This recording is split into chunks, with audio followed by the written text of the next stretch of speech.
Let this be a reminder to you all that this organization will not tolerate failure.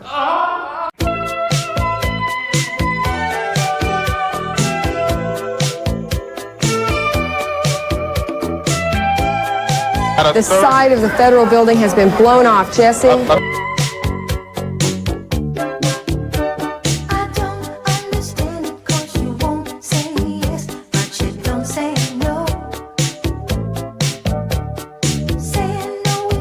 They believe they were part of a CIA project called MK Ultra.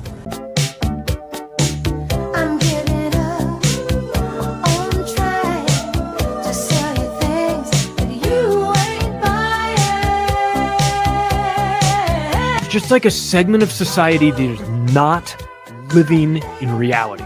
In a certain sense, we're kind of a little bit more Israel's vassal state. There are police chiefs facilitating prostitution networks. Do you understand? It's all in your head. It's your move.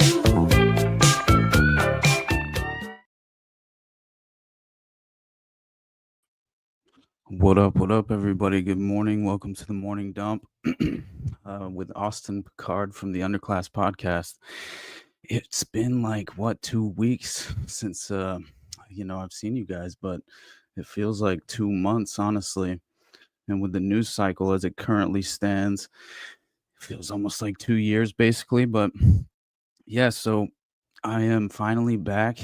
I was supposed to come back on Tuesday on Already Dead and actually get the chance to have another conversation with William Ramsey. This time, they discussed the Knights of Malta, right? Which I was very much looking forward to that, obviously, due to the recent research as far as just the Pilgrim Society is concerned and how many overlapping connections there are with those significant groups of, powerful influence that clearly have kind of constructed this vast network of shadowy NGOs, this nexus of power, this, clandestine complex that is really outside of the realm of understanding for the vast majority of people, really, as far as just the masses are concerned. What's up, guys? Sorry, I didn't even see the chat because I'm so off my game right now. I basically feel like I said, it's been years since I've done this, so I was just starting to get comfortable, but now it's all good. I'm jumping back in the deep end like I usually do, but I've been missing you guys, man. Appreciate you, Abrogate D's. Let's see. Hey, say what now? What's up, brother? Good morning. Oh man, I am Fire Pixie. How you doing, brother? Yeah, so I am very much excited to get back into as far as just this never-ending cycle of what's intended to be demoralizing, I think, in more ways than one, and tends to kind of, provoke that internal, reaction in most people subconsciously. But, I hope to kind of defend against that personally as often as possible, just by kind of remaining headstrong and just consistently, checking, just making sure that I remain as objective as possible when it comes down to really trying to interpret the the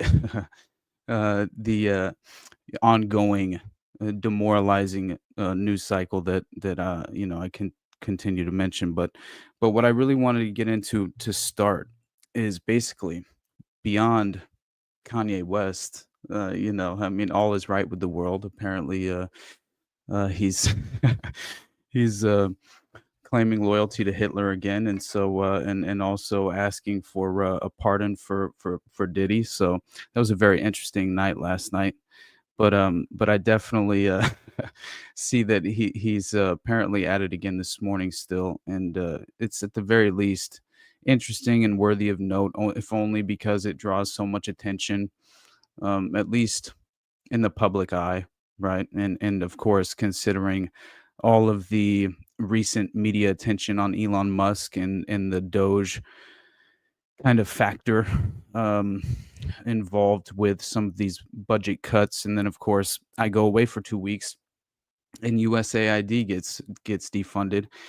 which is very exciting, and we have to take a victory at every chance that we clearly get, because it's so very few and far in between. But still, I'm always concerned about the red herring, right? And that's only because I noticed, like, are we going to get an audit of NQTEL, right? Like, this is where my mind goes. And of course, that's not going to happen. Like, these State Department contracts are untouchable.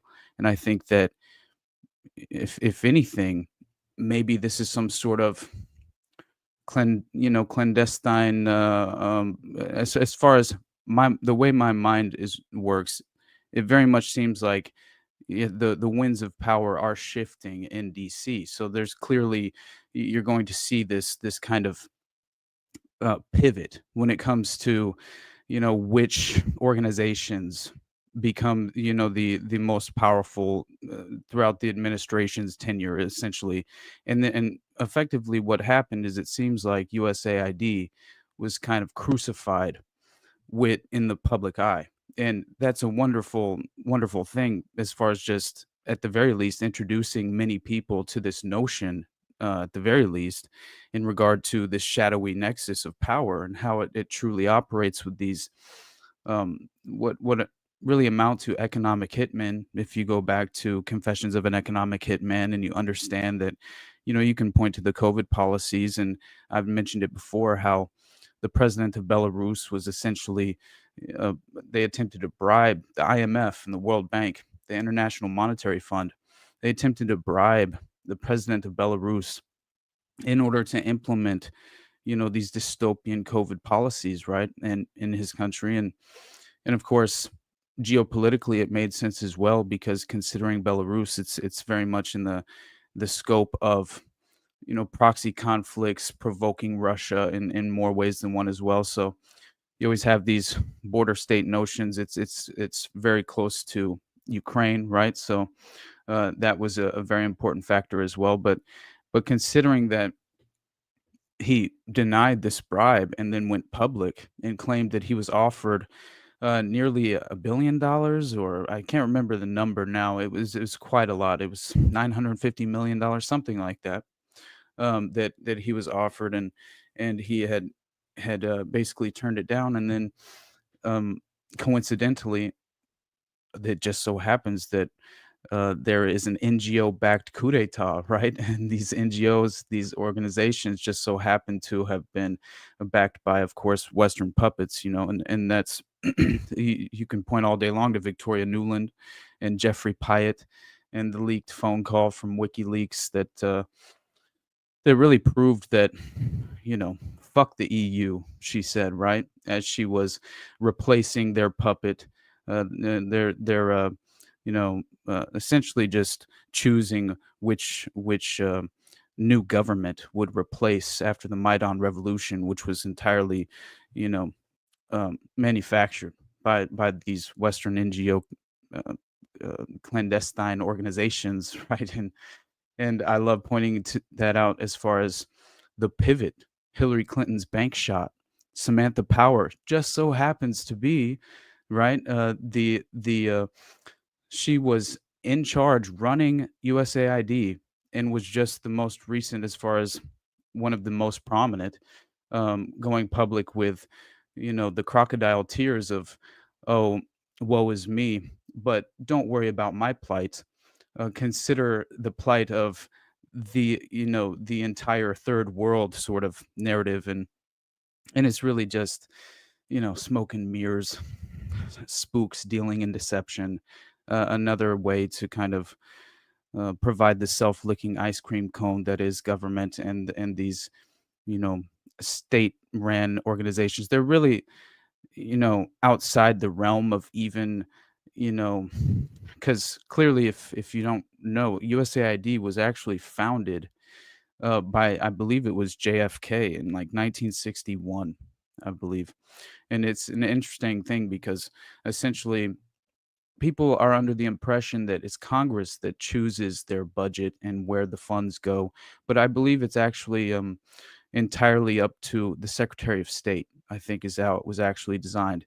And then you have have to consider, it's not the only organization that behaves such as this. And the National Endowment for Democracy is another perfect example. And at the very least, I will say that Elon has mentioned them as well in those terms, so negative terms, which I do appreciate that as much as I trust no one, and I'm very very skeptical of all of these kind of false prophets that seem to have been socially engineered into as far as just kind of we're really just vulnerable as far as the public's perception of these individuals. And so I try and remain, keep them at arm's length, and as Sam Tripoli says, remain in karate stance at all times, basically.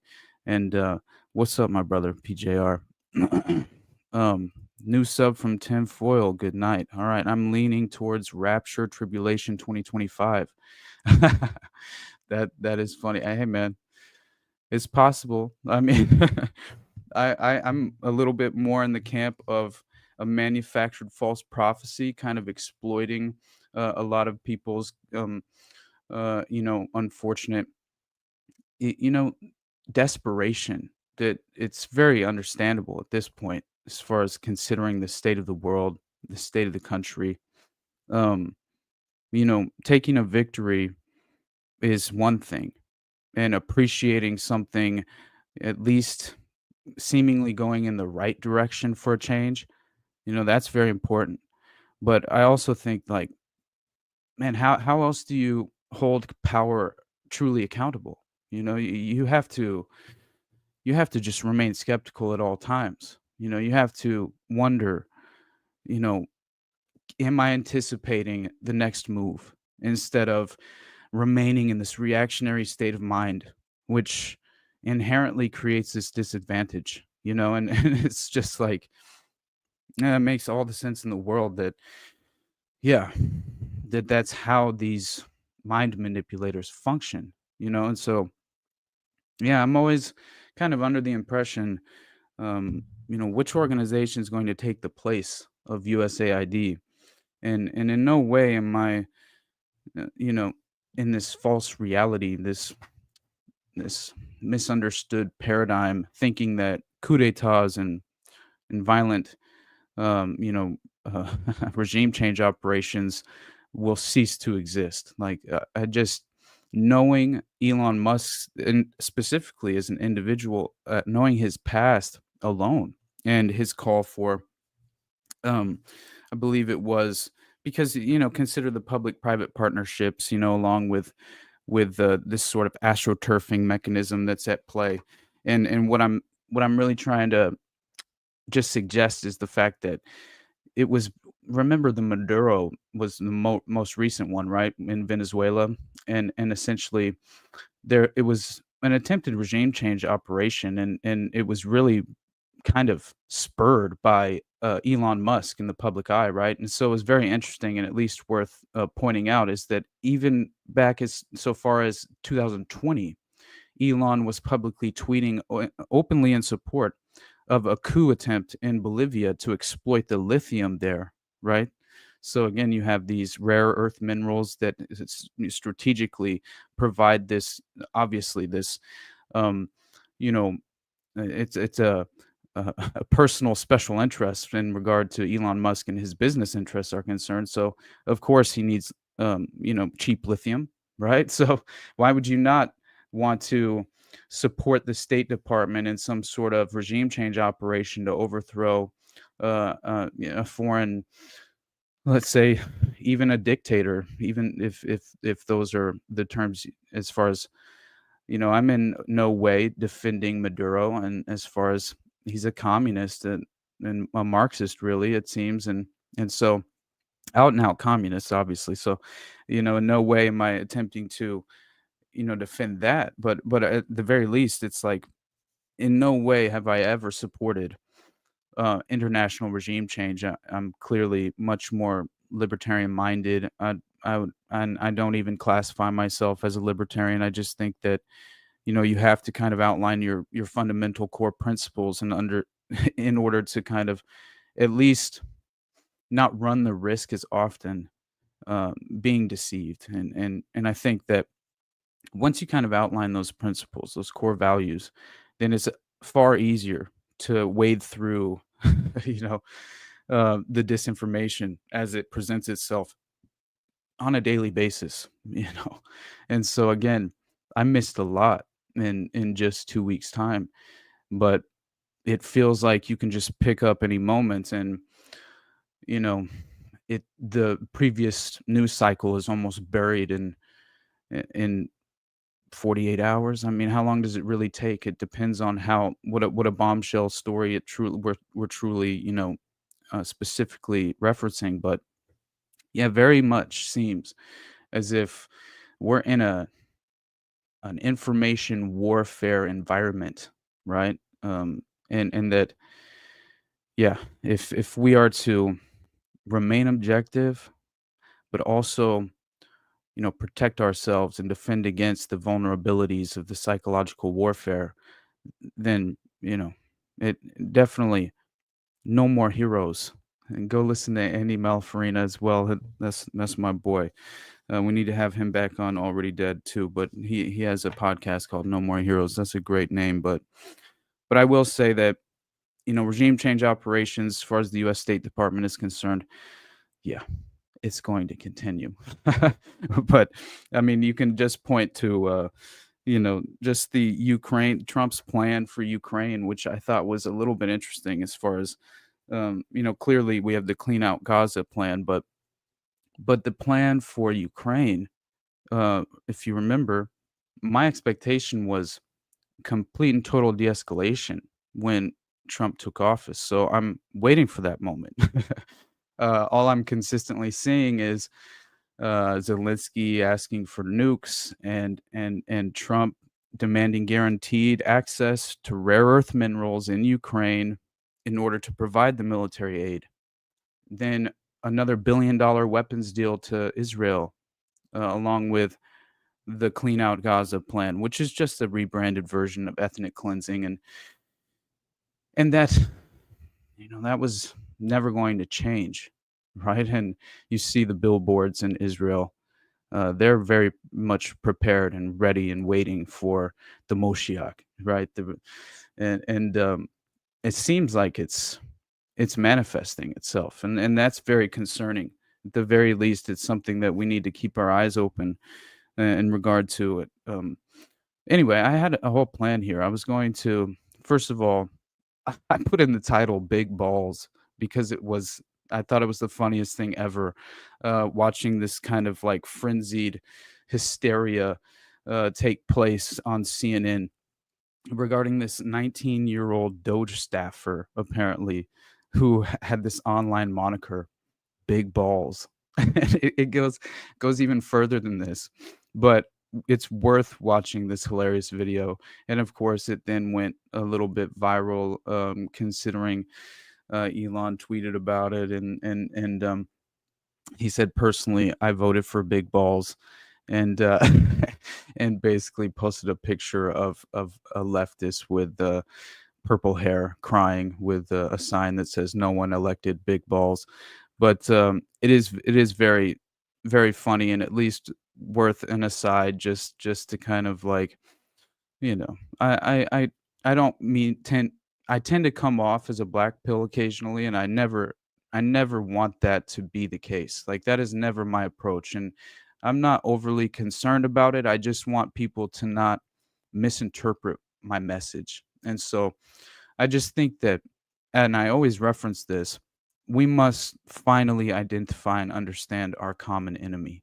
And it honestly, that alone will tend to, you know, remove us from these just very just these debates that are not at all worthwhile.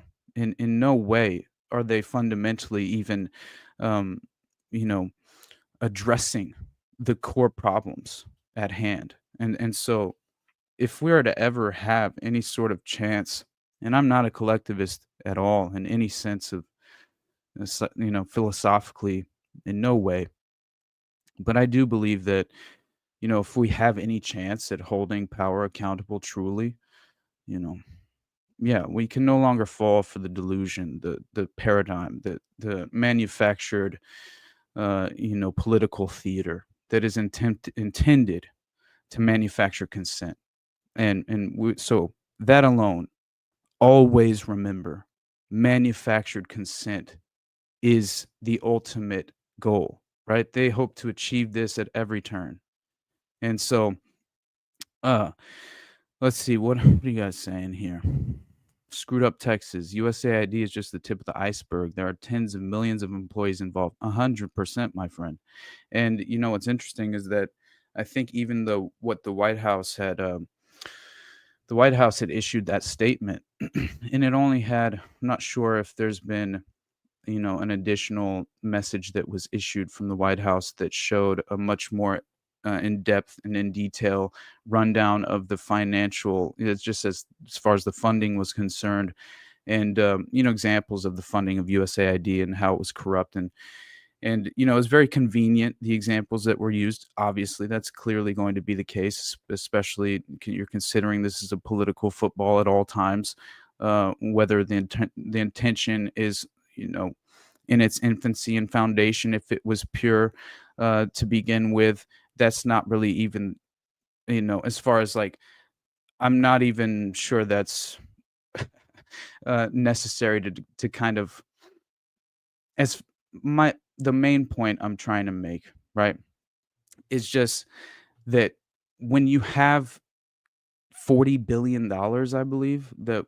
was going to USAID, and all you show is essentially a sort of very limited audit of up to $20 million worth of corrupt funding, and none of them point to, at least directly, we're pointing to really the most violent military coup d'etat regime change operations, which again is very convenient. It seems as if it really was playing into the culture war vein of the framework, right, in itself, which again always plays into the two-party delusion and the pendulum itself and swinging, right? And so you have each side of the political aisle essentially getting what they expected, right, and what they desired in a way as well, because it's confirming all the bias.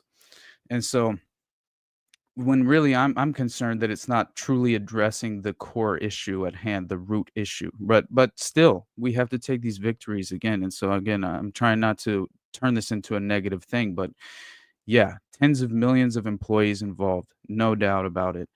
And so let's see. I wonder if StreamYard aggregates the chat from all these different feeds. Yeah, it's supposed to, but yeah, we'll see. Trump threatening to control Gaza is forcing the Middle East countries to find a solution. That's an interesting take, my friend. Um, I hope that's the case, man. I really do. I hope it's the art of the deal, right? And as much as you know, I'm very skeptical, only because of special interests, financial special interests that truly stand tall behind Trump. I think that's my main concern, is really the Rockefeller Rothschild connection to truly what boils down to the United Nations framework as well, which is I believe a direct result of really what amounts to the globalist framework in terms of the social engineering aspect of it.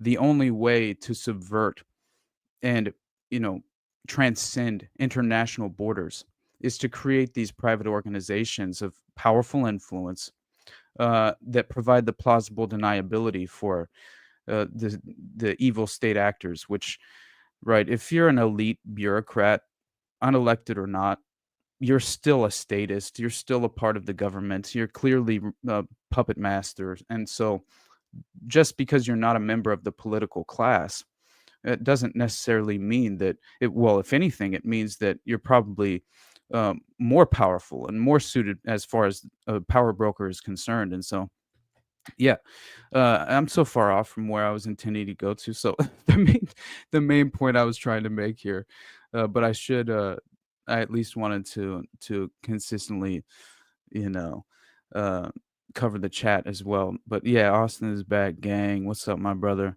Randy? Yeah, Rubio says they are not disbanding USAID. I know. Yeah, I think they are planning on keeping like a certain number of the employees, and then um, yeah, changing, I guess, which authority I'm not sure exactly how they're going to do that legislative wise. I'm not exactly sure. I know that executive order wise, I need to really uh, read through the finer details of that. But yeah, when they destroy the Temple Mount, we're in trouble. Yeah, I think that is the restoration of the Temple of Jerusalem. Yeah, I think it's definitely in the cards, right? And so, thank you, my friend FFS Austin. You make great research videos. Hope you keep doing those. Yeah, I will, my friend. Honestly, I'm really going to um, focus this. Well, today I'm going to spend the rest. Well, yeah, I guess I have a couple of things to do today because it's my birthday. So, but I'm going to 100% really buckle down. And my main goal is to have a new Underclass solo episode out by next week. So it's just, I was gone and then I got sick on Tuesday, and it really did take feeling like straight up shit to keep me from having the conversation with William Ramsey, because if you guys know, I get very excited talking to him about really anything, but especially considering kind of these very powerful organizations of, fraternal organizations, right? And they have these deep ties to occult values and philosophy, and that alone, let alone, of course, the connection to really really kind of manufacturing and creating this clandestine private infrastructure that really functions as a sort of private intelligence network internationally. And yeah, it's at the very least, I think, when you do the research in a group such as the Pilgrim Society, and you see how many of the other fraternal organizations they overlap with, they tend to either be an offshoot of one another, or they're overlapping members who essentially are sharing dual loyalty, and are attempting to pursue these various agenda items and benchmarks through these different organizations that tend to kind of provide this avenue and platform to influence the global framework. And that is what you have to understand, is that you can go back to old footage of the Pilgrim Society with the king in attendance and the royal family in attendance, with all the legislature. You're talking government representatives from all over the world are also in attendance, and it's very much kind of like, it kind of represents that sort of occult framework of blood in, blood out in many ways, right? And as far as just the covert notion, and how they essentially function as, you know the protectors and vanguards of the hidden knowledge, of the secret knowledge. And so we're left in the dark, the vast majority of us, to try and put together the pieces that are, again, we're inherently at a disadvantage at all times. But let's see here. I appreciate you, man. Yeah, he says Austin's solo show fucks. I appreciate you, brother. But yeah, let's get to a couple of the clips that I wanted to show you guys before I keep rambling. So yeah, the first one, just because I thought it was hilarious, is this meltdown that occurred on CNN. And so let me pull it up real quick. Whoop.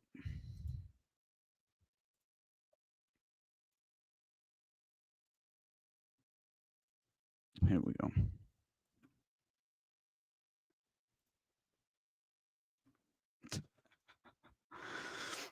All right. Has founded multiple. So this is a 19-year-old high school graduate who has used the unfortunate nickname Big Balls online. So that would be one way that we could refer to him. He is now working at Musk's behest inside DOGE. And we looked into his background. And so we found several notable things, Aaron, one of which is that this individual has founded multiple companies, including one with another unfortunate name, Tesla.sexy LLC, which he established in 2021. He would have been around 16 years old. Now, this LLC controls dozens of web domains. So, Kara, you hear this and you have known Elon Musk for years. So now you look at these young men who are now in data and in the private information about maybe hundreds of millions of American citizens as young as 19, the big balls here that Katie's talking about. Most of them are in their early 20s. There's an exception I'm going to get to in a minute. I'm curious, though, Kara, how well does even Musk know these young men, do you think? I have no idea. I think there's no vetting whatsoever, as you can see, that's taken place. It took Katie and the really great team. Wired has done an astonishing job here. I could make a joke that's probably why he was hired for all this ridiculous nonsense and other nefarious things. But, there's an expression in technology that's not it's a feature, not a bug. Oh my gosh. Well, I pulled up. It's kind of hilarious because I had to. Here we go. That was the picture I was talking about that Elon quote tweeted. But someone say Chad. Look, I just thought it was the funniest thing ever as far as when I pulled up this. Let's see. The first thing that I pulled up was, I believe, a Wired article because I wanted to actually see. I pulled up a Yahoo article. I pulled up a Wired article, but I wanted to kind of see what the different framework for the reporting on this was, considering kind of the political spectrum at hand and the two-party delusion. And so, of course, Wired kind of takes this. Well, it's kind of interesting because you would think Wired is more of a tech journal, as far as a magazine, but still. Dude, Jose, oh my God. So he says, by the way, we're doing timestamps now, 30 minutes till first topic. You motherfucker. Yeah, well, it happens. But listening to Fire Pixie, listening to them say big balls is almost as great as when the DA had to keep saying freak offs about Diddy. It really is. It's just like we're living in very special times. But so here, I'll share this briefly because it is interesting to at least get a little bit of the background of this guy. It's very interesting sourcing, but yeah, take it for what it is. It's clearly kind of a more negative outlook and attempt to, dismiss big balls, man. But anyway, so Wired says, hey, man, I appreciate you, dendritic fractals. He would rather not be rushed, Jose. So let's see here. Can you guys hear me well? I just got some weird click. I think I'm good. Yeah, here we go. No, thanks. Okay, cool. So Doge Teen owns Tesla.sexy LLC and worked at startup that has hired convicted hackers. So I appreciate you, Pirate of the Orwellian. Good to see you, my brother. So experts question whether Edward Korstein, I'm not sure how it's pronounced, but a Doge staffer who's gone by big balls online would pass the background check typically required for access to sensitive U.S. government systems. So this is the primary concern of this entire article, is how could this guy, with considering all of what we know about his personal background individually, how would big dude, how would big balls pass this security clearance, right? So a young technologist known online as Big Balls, who works for Elon Musk's so-called Department of Government Efficiency, DOGE. I love that. So instantly the framework. Elon Musk's so-called Department of Government Efficiency is very obvious where they stand, has access to sensitive U.S. government systems, but his professional and online history call into question whether he would pass the background check typically required to obtain security clearances. So, and if, again, security experts tell Wired, and only a couple people are named as sources. The vast majority, again, it's a product of Modern Mockingbird, right? Or really just, yeah. I mean, Modern Mockingbird. It's the overall deception of, well, the manipulation of the free press, and then of course the deliberate deception of the public perception. But still, right? It's the mere fact. It anyway. It's at the very least kind of ridiculous when you're considering. So this Edward Korstein, 19-year-old high school graduate, established at least 5 different companies in the last 4 years. And by the way, what I was just alluding to was basically, if you remember, John Brennan and the 51 anonymous intelligence officials who were giving all of their, expertise in regard to the Russiagate connection. Okay. And so, either way is fine, Dendritic, since we're doing timestamps now. If anyone doesn't like it, they can jump to the first topic. Yeah, he's busting my balls, boys. So, mainly, I think the point is that they will clearly kind of, you know, flex and trigger any of these media operatives, media assets, Mockingbird assets in the media at any point in time they want to influence public opinion, right? So I'm not at all shocked that, of course, you have more anonymous sources providing a kind of, disingenuous framework for the perception of this story. But again, how important is this story? Yeah, I mean, who knows? Probably not that important, but it's still funny. So this guy, he's 19-year-old high school graduate, established at least 5 different companies in the last 4 years, with entities registered in Connecticut, Delaware, and the UK, most of which were not listed on his now deleted LinkedIn profile. Korstein also briefly worked in 2022 at Path Network, the network monitoring firm known for hiring reformed black hat hackers.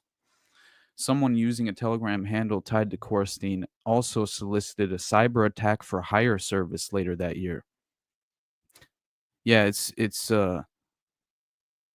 definitely strange that he seems to have like almost like a Julian Assange sort of background.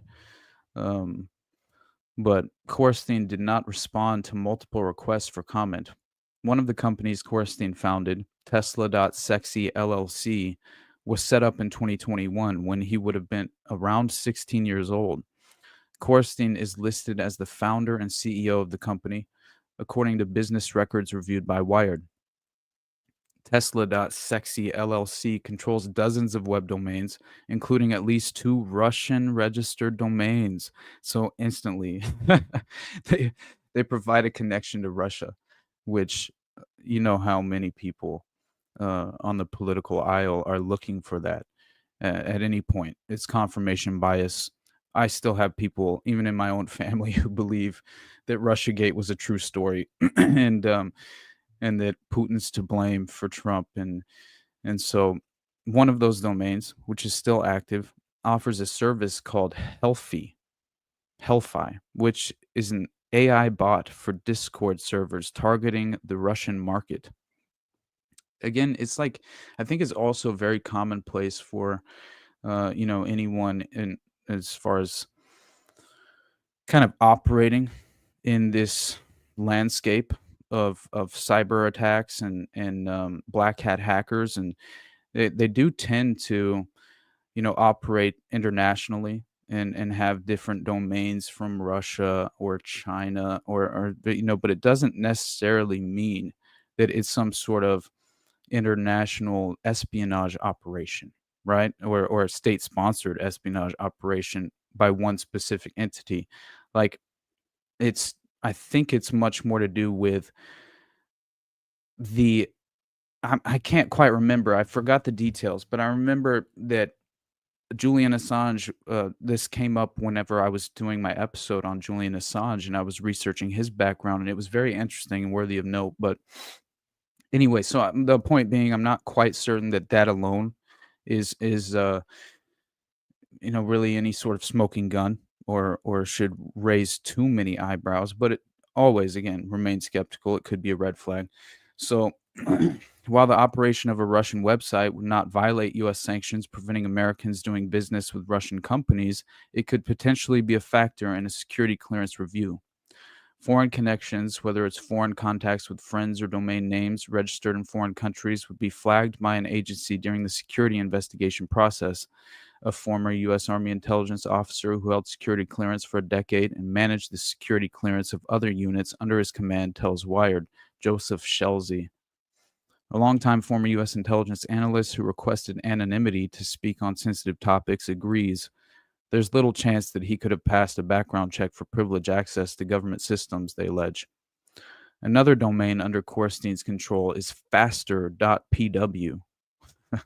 The website is currently inactive, but an archived version from October 25th, 2022 shows content in Chinese that stated the service helped provide multiple encrypted cross-border networks. Prior to joining DOGE, Korstein worked for several months of 2024 at Elon Musk's Neuralink brain implant startup, and as Wired previously reported, is now listed in Office of Personnel Management records as an expert at that agency, which oversees personnel matters for the federal government. Employees of the General Services Administration say he also joined calls where they were made to justify their jobs and to review code they've written. That's hilarious. Yeah, buddy. I saw I barely commented on it. I also pulled up something on Kanye, which who knows, man, considering everything that he's tweeting. I don't know if he's tweeted anything new. I would imagine he has, because it very much seems like he was on one. And I think basically the first thing I saw this morning after he went on his rampage last night asking Trump to free Puff that was that he loves Hitler. I think that was his new thing, which is just, kind of a throwback. So yeah, anyway, um I'll I'll cover that in just a moment. I'm almost finished with this. It's kind of, basically we're done with it already, but it's still interesting that at such a young age, and especially considering his strange background, that he was working for, all of these various startups and and funded so many, had so many different companies himself at such a young age as well. And here's something interesting, because again, it's like kind of pointing to like this neo-Nazi thread, this white supremacist notion, which, if you haven't noticed, has clearly become, again, very much it's been given the spotlight in the media, as far as kind of the more partisan perspective coming from the left, right, is very much um kind of DEI versus Trump's a racist, right? And so to boil it down into simple terms, but still, you're getting this kind of again, it's confirmation bias on each side, because this is an expectation on both sides of the aisle, and so at Path Network, which was one of the companies this Korstein kid was running, or what worked as he was working at Path Network. He's worked as a systems engineer from April to June of 2022. And according to his now deleted LinkedIn resume, Path has at times listed as employees Eric Taylor, also known as Cosmo the God, a well-known former cyber criminal and member of the hacker group UG Nazis, as well as Matthew Flannery, an Australian convicted hacker whom police allege was a member of the hacker group LulzSec, It's unclear whether Korstein worked at Path concurrently with those hackers, and Wired found no evidence that either Korstein or other Path employees engaged in illegal activity while at the company. If I was doing the background investigation on him, I would probably have recommended against hiring him for the work he's doing, says E.J. Hilbert, a former FBI agent who also briefly served as the CEO of Path Network prior to Korstein's employment there. I'm not opposed to the idea of cleaning up the government, but I am questioning the people that are doing it.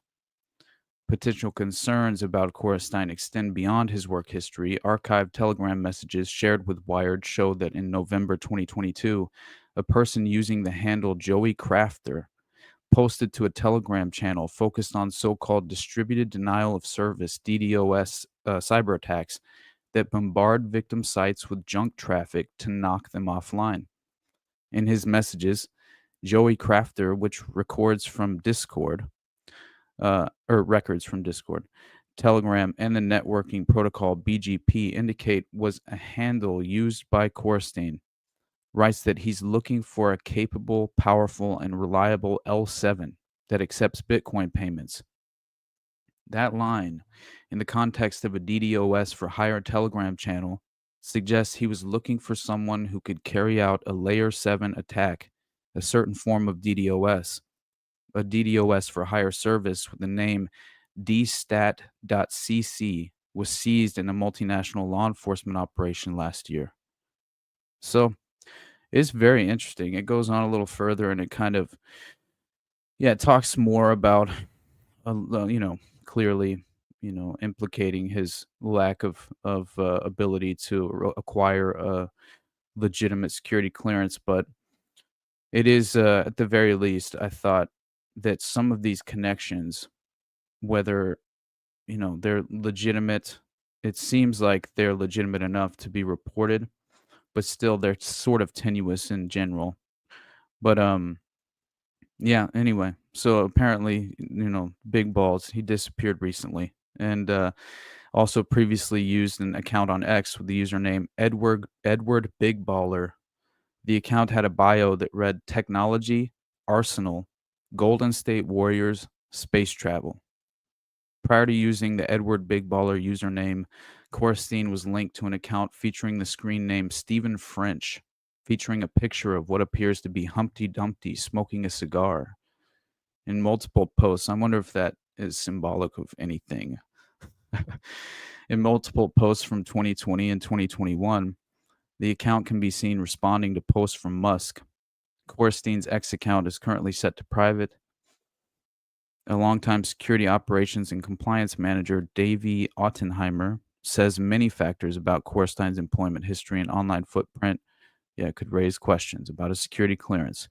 Limited real work experience is a risk. As an example, plus his handle is literally Big Balls. That's oh man, that's how they end this article. So there you go. You get a little background on our boy Big Balls.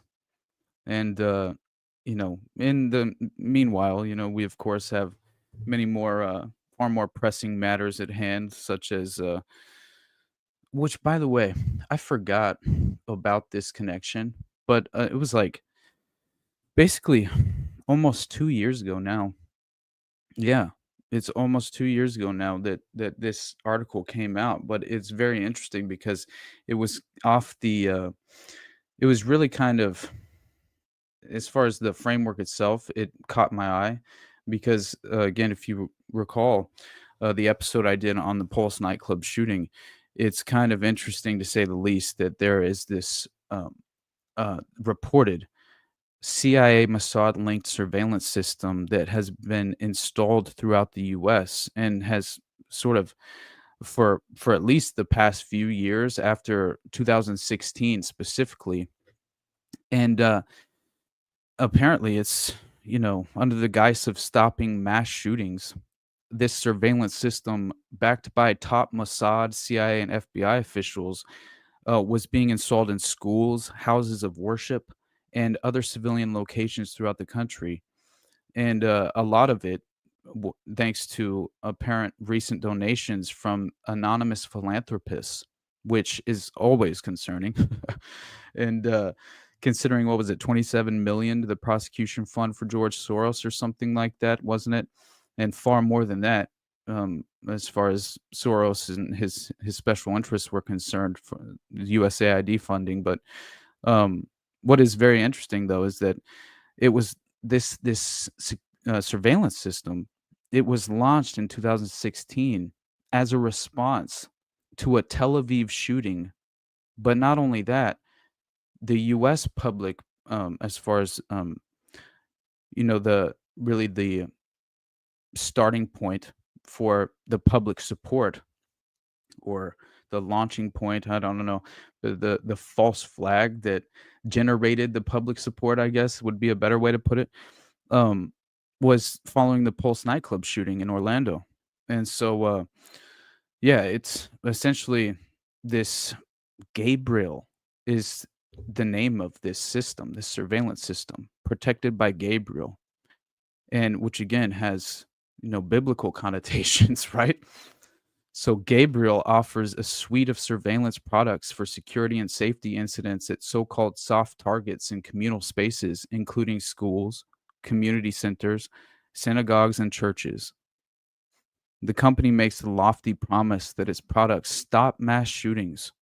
According to a 2018 report on Gabriel published in the Jerusalem Post, there were an estimated 475,000 such soft targets across the U.S., meaning that the potential market for Gabriel is huge.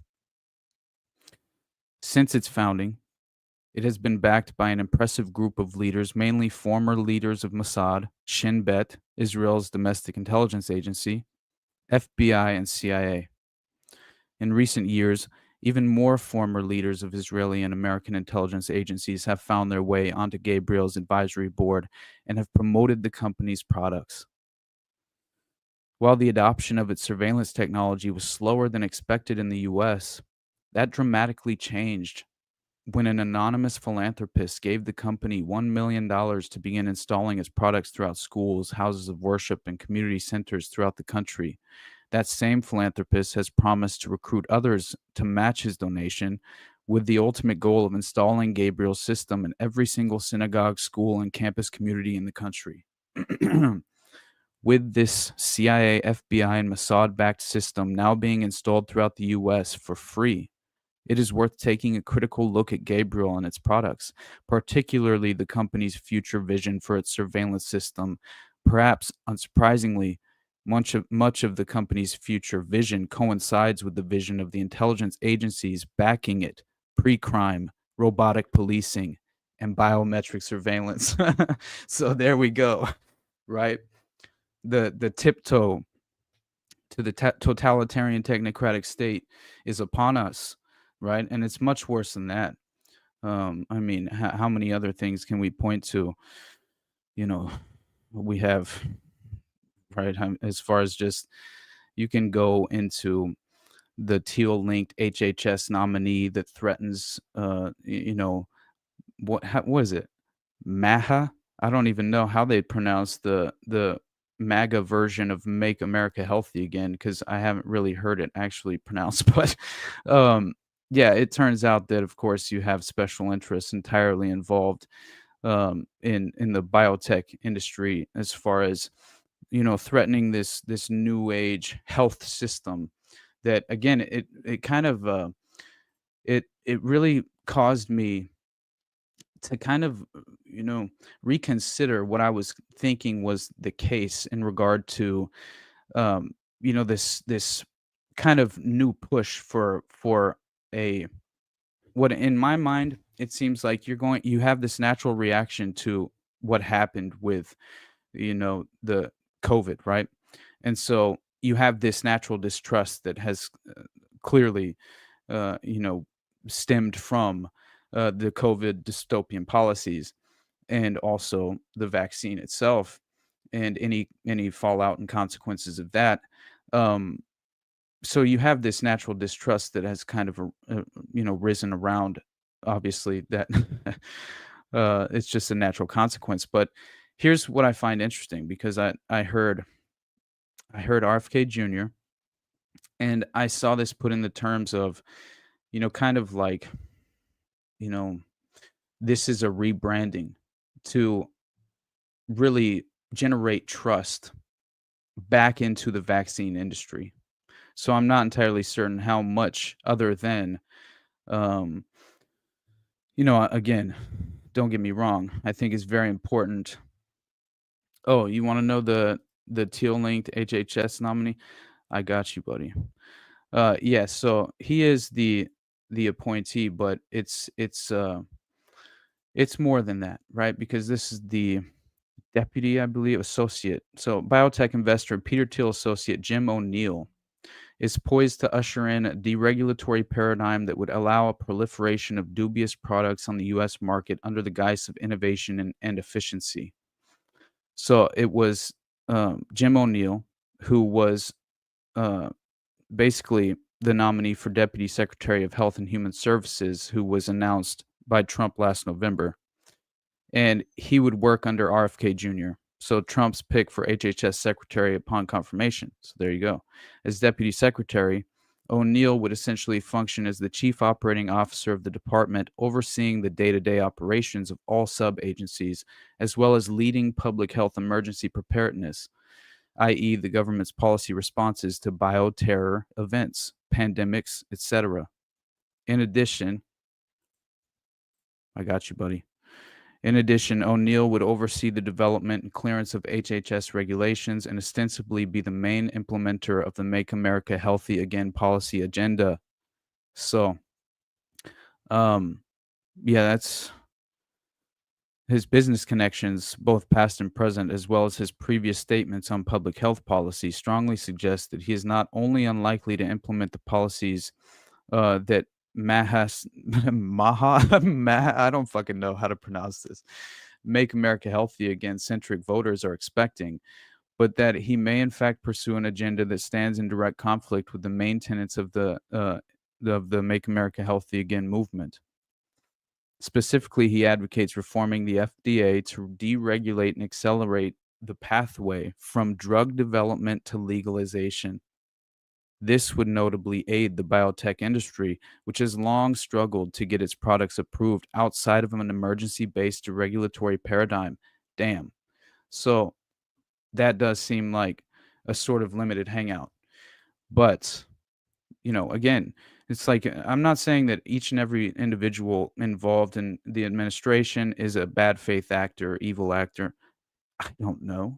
I can't really pass judgment as often as I would like to in regard to um, Austin getting off topic and rambling. I've never heard of such a thing.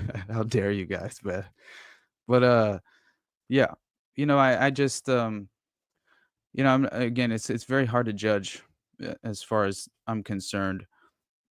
It's hard to say in any certain terms who is a evil actor. I mean, at times it seems to be fairly easy, but still, occasionally it seems as if, like RFK Jr., I'm very much under the impression that he is somehow compromised by sexual blackmail, whether that's the perverted sex diary that was discovered by his late ex-wife who then hung herself, or the pictures with Epstein with his late ex-wife. Right. And yeah, those connections alone, sorry, it's just I don't believe in coincidences at that level.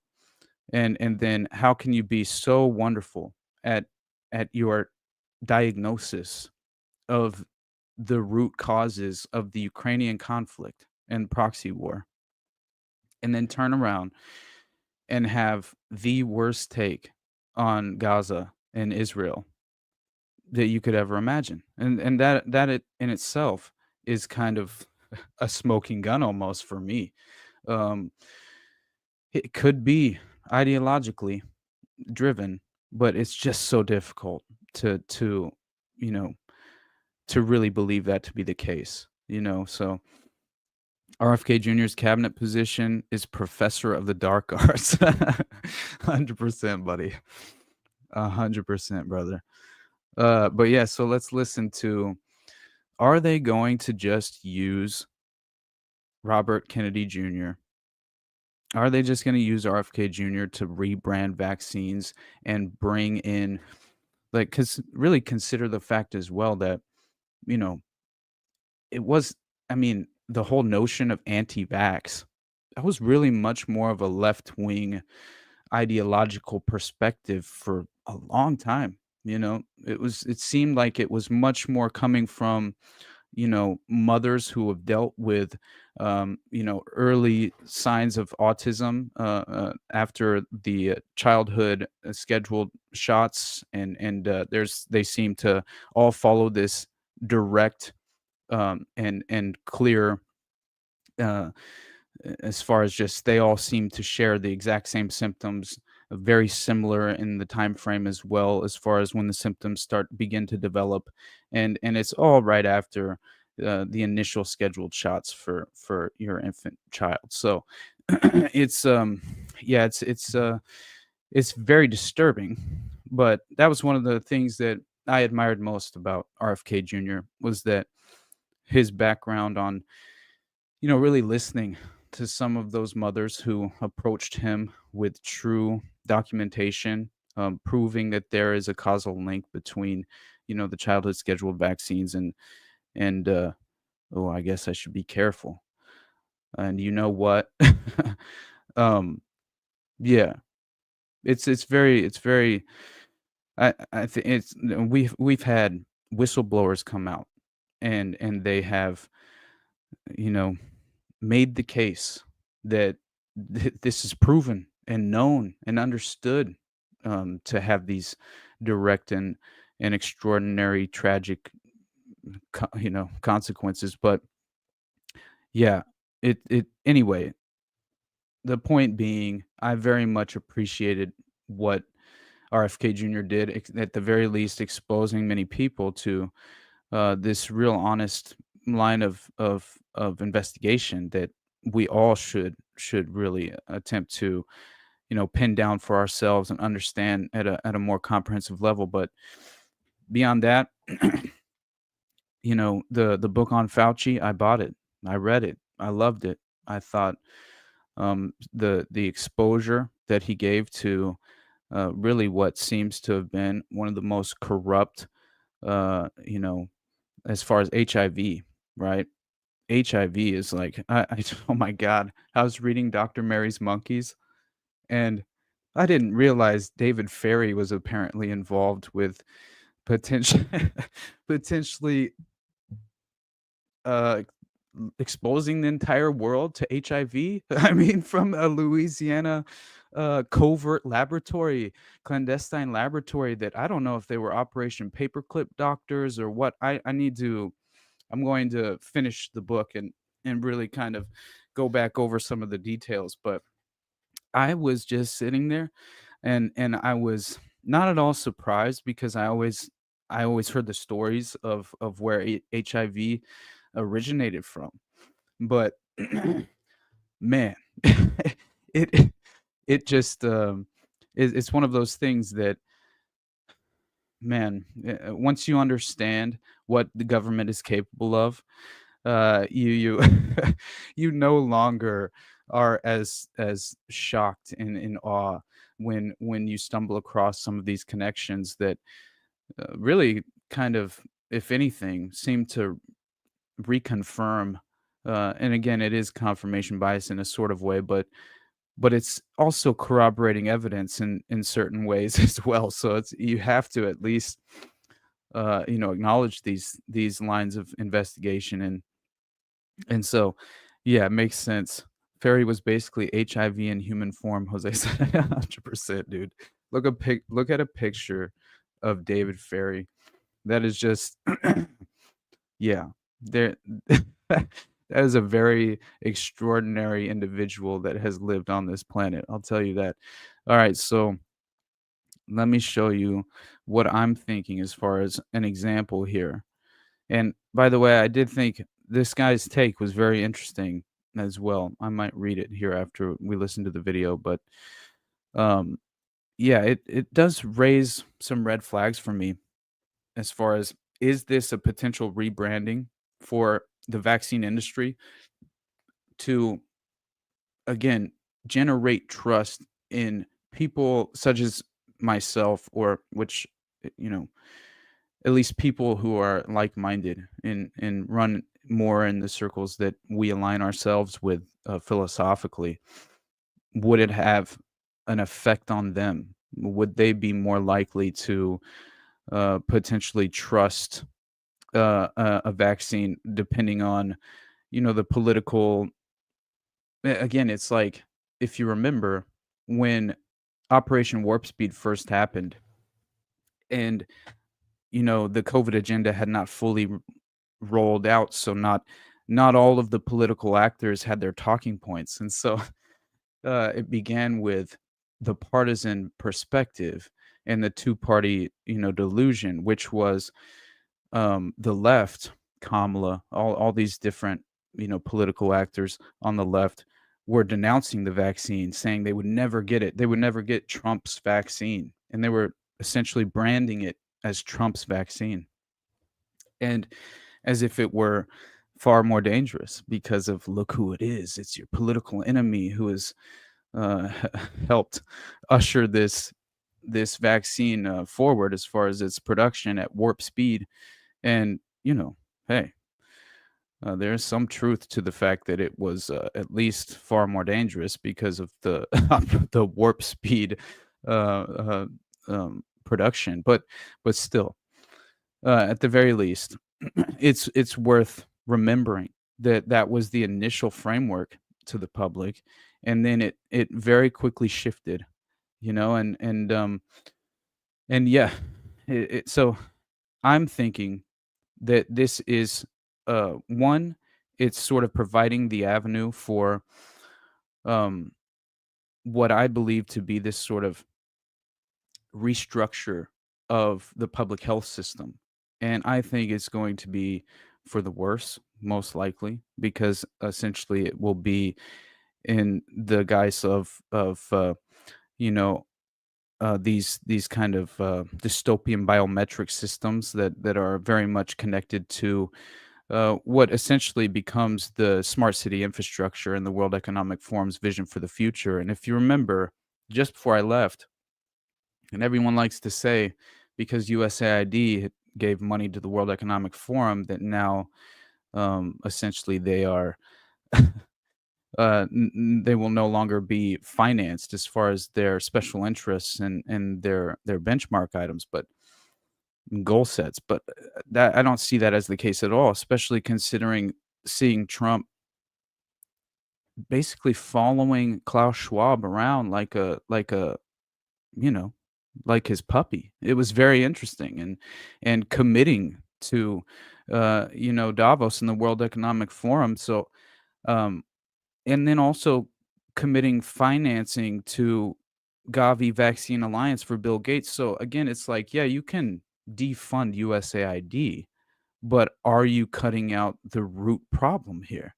It's like, yeah, well, that's just one organization that's provided this plausible deniability and essentially acted as a front company for the CIA for how long? So again, it's a victory, but is it actually restructuring the system in any long-term way that is going to have some sort of real positive consequence in the future? Is all of this money that was going to USAID just going to be redistributed to, the let's say, who the new administration decides will be, right? The winners and losers of the day. Um, that's what I viewed Doge as to begin with, which is sort of, we will decide who the winners and losers of the economy will be. But yeah, as far as, again, it's individually, I blame the bureaucrats far more than I blame, political actors. But still, these things are just kind of, they've been really kind of eating away at my mind. So I felt as if it's worthwhile kind of just having that conversation. But anyway, so listen to RFK Jr. and tell me if this doesn't sound strange. We've tried this system where government lies to Americans, or where they tell them about it, that they have it with a level of assurance that they don't feel themselves, and it isn't working. The initial COVID vaccine, Americans flocked to get it. I think 95% of Americans went and got it. The CDC has now recommended an 8th booster, and only 23% of Americans at most are taking it. It's because 77% of Americans no longer trust CDC. That's not a good thing. If we want uptake of vaccines, we need a trustworthy government. In other nations where they don't have mandates, like Japan and a few years ago in Germany, they had the same uptake as we did, without any mandates, because people trust their government. That's what I want to restore to the American people, and the vaccine program. And all vaccines are dropping, and they're doing that because people don't believe the government anymore. We need good science, and I'm going to bring that in. I'm going to restore trust, and that will restore vaccine uptake. Hey, man, I'm not saying that he has bad intentions behind that statement and restoring trust. But I do think that, yeah, what this guy's take was very interesting to me, because essentially, as if RFK Jr. is being trotted out as this sort of bait and switch, right? And will really become the vaccine salesman for big pharma in more ways than one. And I thought that, yeah, that tends to align with how things typically go, the status quo. And so we shall see. But yes, when you have yeah, when you have people like Sam Altman, which I'm sure has been discussed at length in the past couple of weeks, but when you have individuals like that who, as Whitney Webb says here, the fact this guy and Larry Ellison, who is pushing digital ID and says AI surveillance will force us all to be on our best behavior, were platformed day one at the White House, and the executive branch is touting their outsized role in U.S. AI infrastructure, should be major cause for concern. So she's right as far as that's, in my mind. And let's see, I had a couple other things worth talking about. Oh yeah. Oh my God. First, first I have to play good old Samantha Power. I took so much joy out of her being fired, as much as she's going to receive some cushy form of you know I forgot, Max Blumenthal put it perfectly. Let me find it real quick, because I thought it was very, yeah, he says, which Ivy League university and or sleazy consulting firm will reward recently fired USAID director Samantha Power with a golden parachute? And that is a very well put statement in regard to Samantha Power. If you don't know her background, she was very much a key and prominent role involved in the Obama administration in the State Department, helping John Brennan, Susan Rice, and Hillary Clinton, topple over and destabilize Libya and bring slavery back to Africa. So that's Samantha Power. So, and also key within the context of the bank shot, which I had mentioned earlier, which is Hillary Clinton's wonderful plan of taking the moderate rebels, which were really just the Al Qaeda type, right, jihadists, and we'll use them as a proxy force to overthrow Gaddafi in Libya, and then we'll send them as a bank shot from Libya into Syria, and we'll finally take out Bashar al-Assad, which, what do you know, just happened recently, not too long ago, and leading up to that terrible tragedy, which any regime change operation, in my mind, unless, as far as, if it's a naturally occurring revolution by the people, that's one thing, but yeah, a color revolution by an outside entity that is covertly destabilizing your country and exploiting the remnants, yeah, that's entirely different and immoral in every way, in my mind. And so here we go, Samantha Power. She's very upset. She needs you to know Don't worry about her though. Worry about the consequences of what happens with no USAID in the world.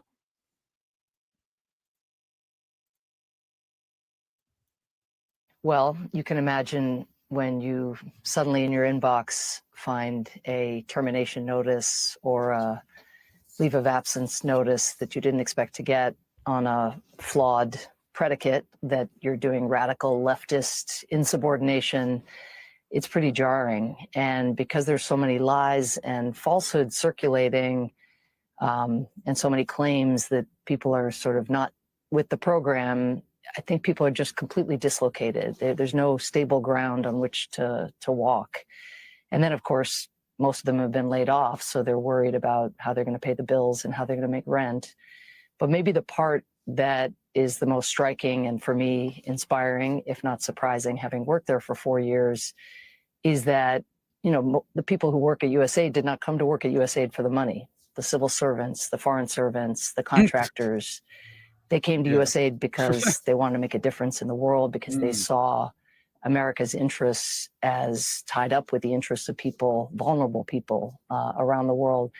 And so even as they're struggling to figure out how to make rent, all of a sudden, they're most struggling with the fear that so many millions of people who relied on us as a country, on USAID as an agency, but on them as individuals, that those individuals out in the world have no place to turn. And indeed, they're showing up and finding health clinics shuttered and soup kitchens closed, and advisors who were helping governments renegotiate debt with China, those advisors, now taken off the books. So just the wreckage in the world is what the USAID staff that I'm in touch with are carrying with them.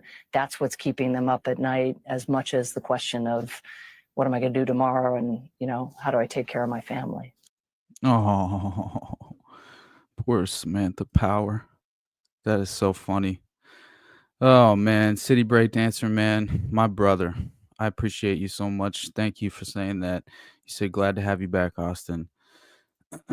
Yeah, so hey man, we gotta take a victory when we can, right? And her demise at any point in time, which of course, unfortunately, I believe she will be back in a big way.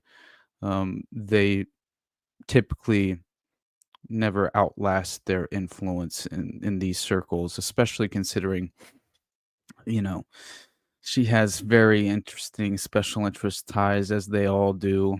Victoria Nuland as well. Their husbands are just deeply tied in. I believe her husband is essentially a George Soros type. I forget his name now, but he's always at the top of the list. And then Victoria Nuland's husband was a part of the Project for a New American Century and was calling for a new Pearl Harbor right before 9/11. So these are the people running our foreign policy for decades.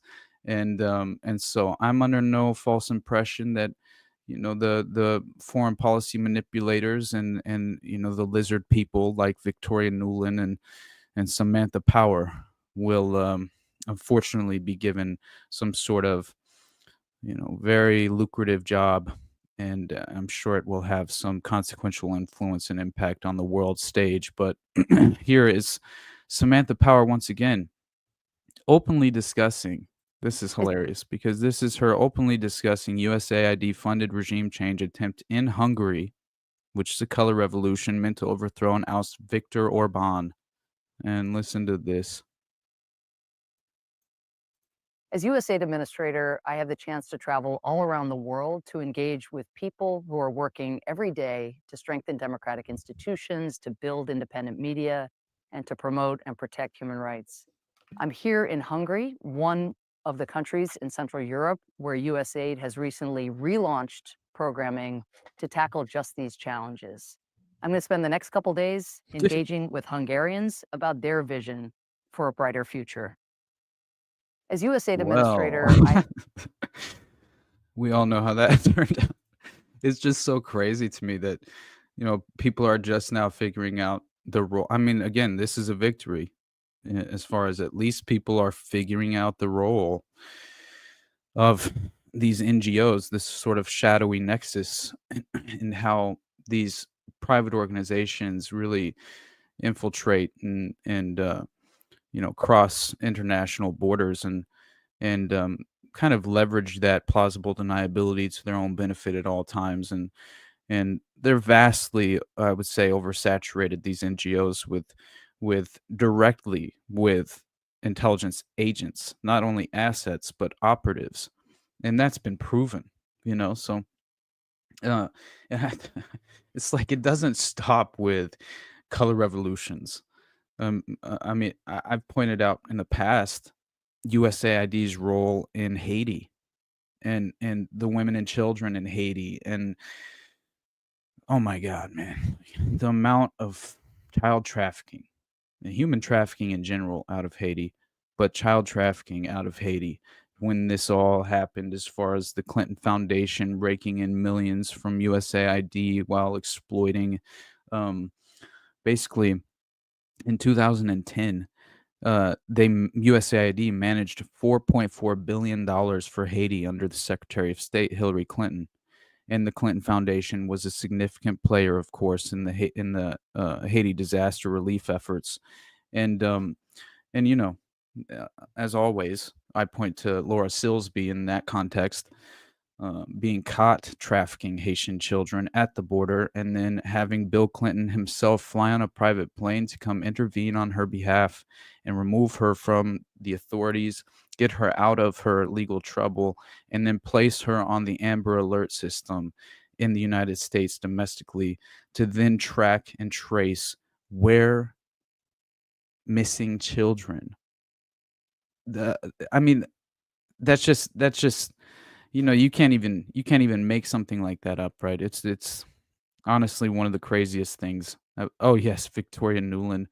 This is basically RFK Jr. when he went on Tucker.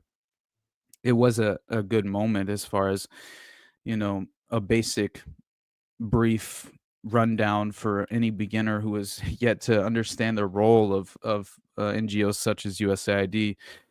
This is great as far as I'm concerned, when you're introducing people to the idea that this is how our foreign policy is truly plays out on the world stage, is that it's not at all about public legislation. It's not at all about what Congress no, not at any level. This is all cloak and dagger, smoke and mirrors.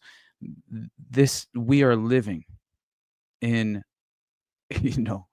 not only is it psyop season, spook season, I mean, we are legitimately surrounded by intelligence operatives who are deliberately managing our perspective and how we interpret reality itself. And that I'm beginning to realize at what a deep level we've all been affected by this facade, and it's something that is so difficult to kind of defend against and push back against it. And so, man, yeah, I was bookmarking some of these because I was forgetting the fact that Victoria Nuland of course, she was the one who was claiming that there was a fear of Russian forces getting their hands on the biological research in Ukraine, and also being the one who had engineered the color revolution at the time. And so it's just kind of hilarious that she's talking about bioweapons facilities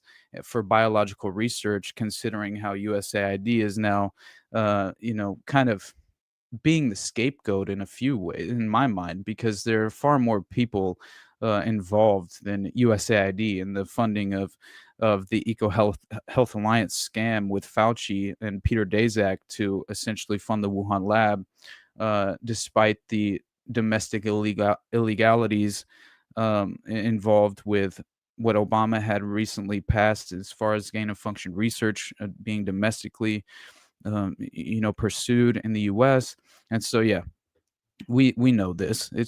There's nothing, it was found that 90% of Ukrainian media relied on USAID.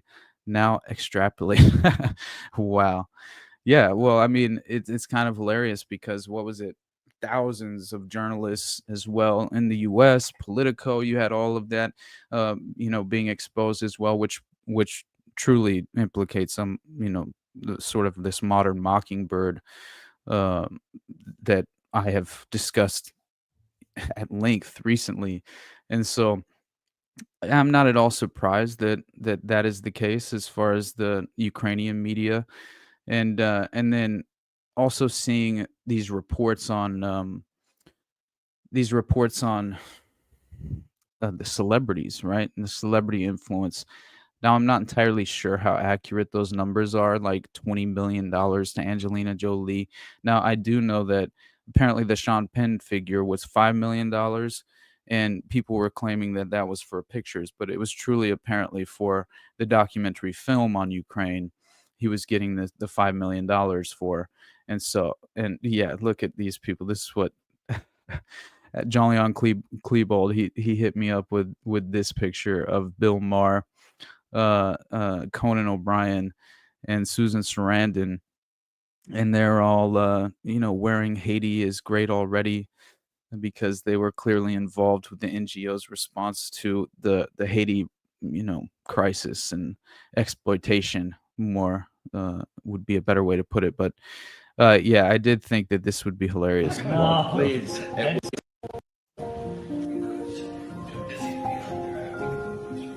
This is for you. Oh, Sean. Yes. No, Please. that is yours. No, I feel terrible outside. It's just a symbolic, silly thing. Yes, but if I know this is here with you, then I'll feel better and stronger for the fight. So great to honor, but until we will. When you win, bring it back to Malibu. Right. Oh my God. Because I'll feel much better knowing there's a piece of me here. We have to be. Some moment which is very important. It's not from me, it's from Ukraine. And it's more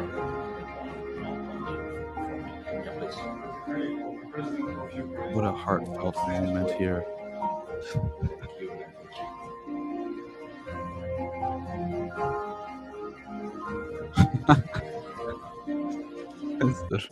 It's the worst.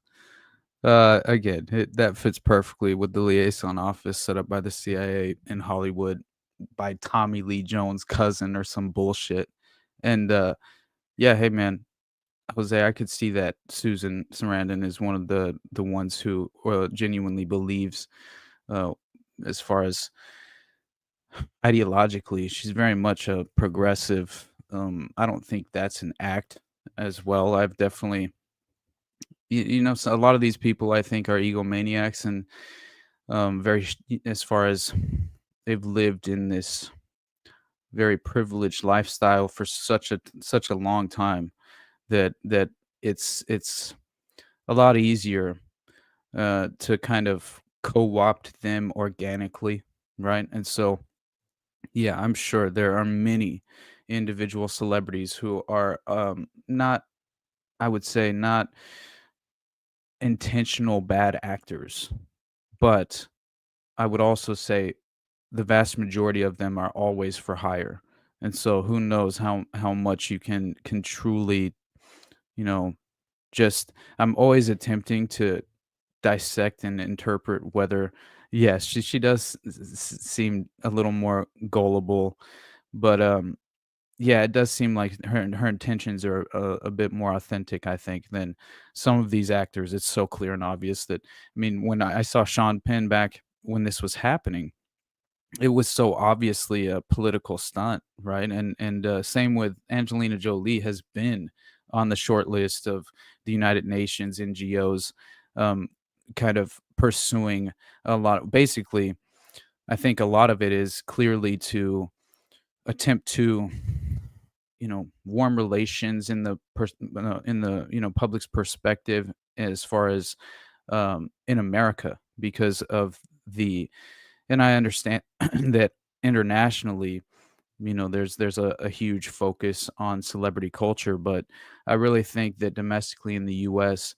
there is far more of kind of that footprint in regard to this celebrity culture obsession, right? And so I just see so many people worshiping celebrities, identifying everything about themselves, from some outside entity that they've never met, some strange person that is usually a manufactured personality to begin with. So how much of their personality is even genuine?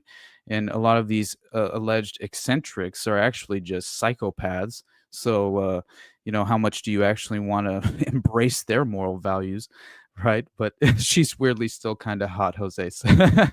Brother. PJR says she was hot in 70s, man. But yeah, that's hilarious. But yeah, and then you have Ben Stiller and all this bullshit. I had one other thing I really wanted to talk about, but I'll finish up this USAID thing, and then I'll get into this one last thing that I'll finish the show with. But yeah, we should at least. I did think some of Jesse Waters' coverage was hilarious and actually worthwhile. But so listen to this. Has been spending money on one. This is what Democrats are fighting to save. These are some of Again, the insane. by the way, it's clearly the attempt here is to frame this as USAID is purely a Democratic organization, this slush fund for the Democrats, but it's far more an intelligence operation. It's an intelligence cutout. So if the intelligence community that had in my mind, what people are misunderstanding is that the intelligence community truly believes in a lot of these progressive values, like let's say the transgender agenda or whatever the case is, but DEI, right? But in reality, it seems like it's far more of a destabilization tactic, and it's far more of a plausible tool to manipulate the public into fervor, where we are unable to even agree on the most fundamental basic facts of life. And so when we are in that state of mind where we can't even have a conversation, where it lingers and drifts into those areas of interest and conversation, because everyone's so waiting and ready to be offended or trigger some sort of, just say, visceral reaction ideologically within you, wherever you stand. So myself, I know my audience typically, and I attempt to kind of frame it for whoever I am discussing these issues with, but at the same time you can't fundamentally violate your core principles. So yeah, it's have a great weekend, City Break Dancer, man. Catch the rest later, brother. I'm definitely gonna talk just a little bit more about the Spartacus Network, but I won't linger long because I'm already going long. I rambled way too much about random shit. So anyway, that's the framework here, though, is that USAID is strictly this leftist organization. And I don't view that to be the case. I think it's just kind of, again, this is let's hope that, that all of the money that's been distributed to USAID will be redistributed back to the American taxpayer. But when has that ever happened? So I'm very skeptical of that.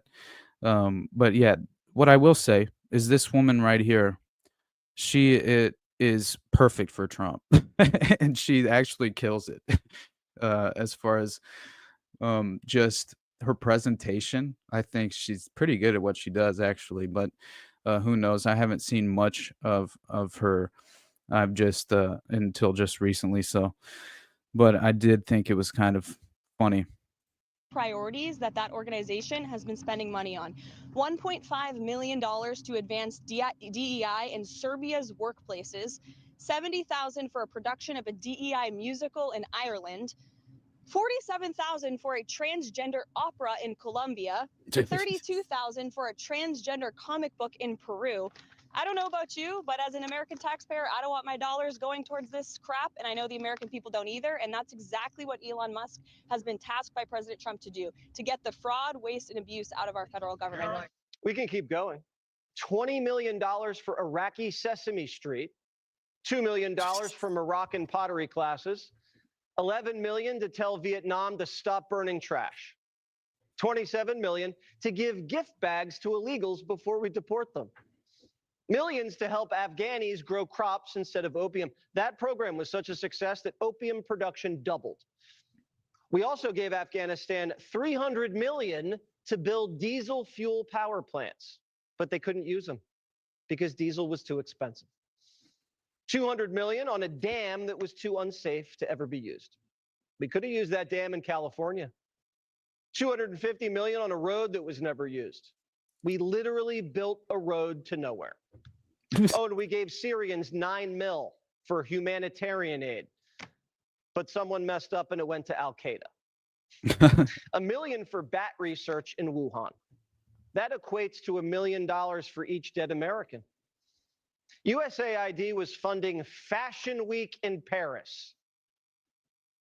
France isn't even paying its NATO dues, and we're paying for their Fashion Week. USAID's a $40 billion deep state social justice slush fund. And the president says it's a little fishy. Elon Musk, how often are you talking to him? And have there been ideas that he's brought to you that you've said, oh no, wait a minute, this is going a little too far? Well, many ideas, but look, he's done a great job. Look at all the fraud that he's found in this USAID. It's a disaster what the people, radical left lunatics, they have things that nobody would have even believed. The whole thing with 100 million spent on you know what, with money going to all sorts of groups that shouldn't deserve to get any money. With the money, I'd like to see what the kickbacks are. How much money has been kicked back? Who would spend that kind of money?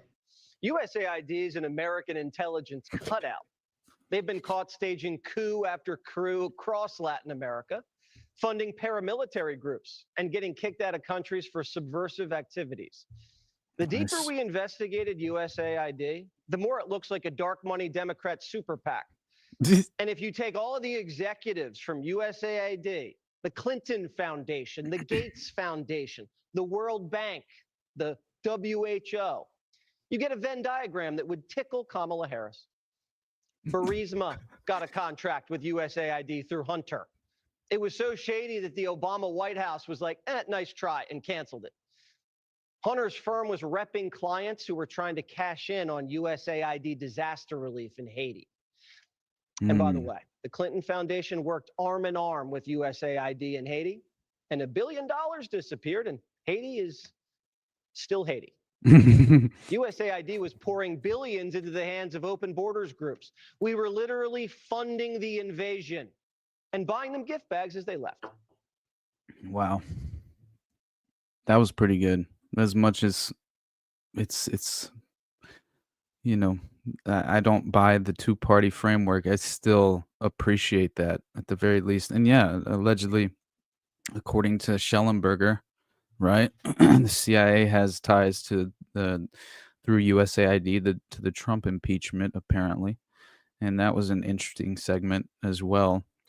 The political aspect of it did catch my eye, if only because the timing of the Hunter Biden laptop. That was very interesting. And we just found out the Biden administration was paying the press. During the last 4 years, Politico received $26 million from the federal government. $8 million just last year. The Biden administration was paying a DC insider publication that happened to never report anything bad about the Biden administration. Well, what did they pay for besides good press? The government says it was for subscriptions to Politico Pro. Well, what's Politico Pro? It's supposed to give you inside scoops or exclusive reporting about the federal government. It's been around since 2010, but all of a sudden in 2021, the Biden administration starts buying hundreds of Politico Pro subscriptions. And a subscription runs anywhere from $10,000 to $75,000 a year.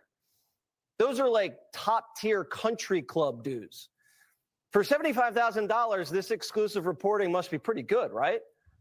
Now, no one ever read in Politico Pro that Biden was brain dead. Now, if I'm going to pay $75,000. Wow. Well, at the very least, the timing is very interesting. And here's the last part on Now, this has gotten a community notes for context because of the apparently clearly Ben Stiller denied the payment of 4 million, I think was it. But and that yeah, and then claimed that he received any USAID money, posting on X that his trip to Ukraine was self-funded. So who knows, man? Maybe Ben Stiller is also after Russia's retarded full-scale and truly believes, the ideological, I would say, just kind of fell for, that false framework that is so built for the naive, right? Who don't quite understand how foreign policy is dictated around the globe.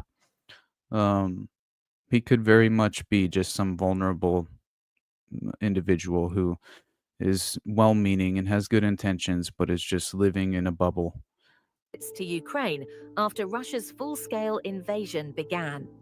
Angelina Jolie, $20 million. Sean Penn, $5 million.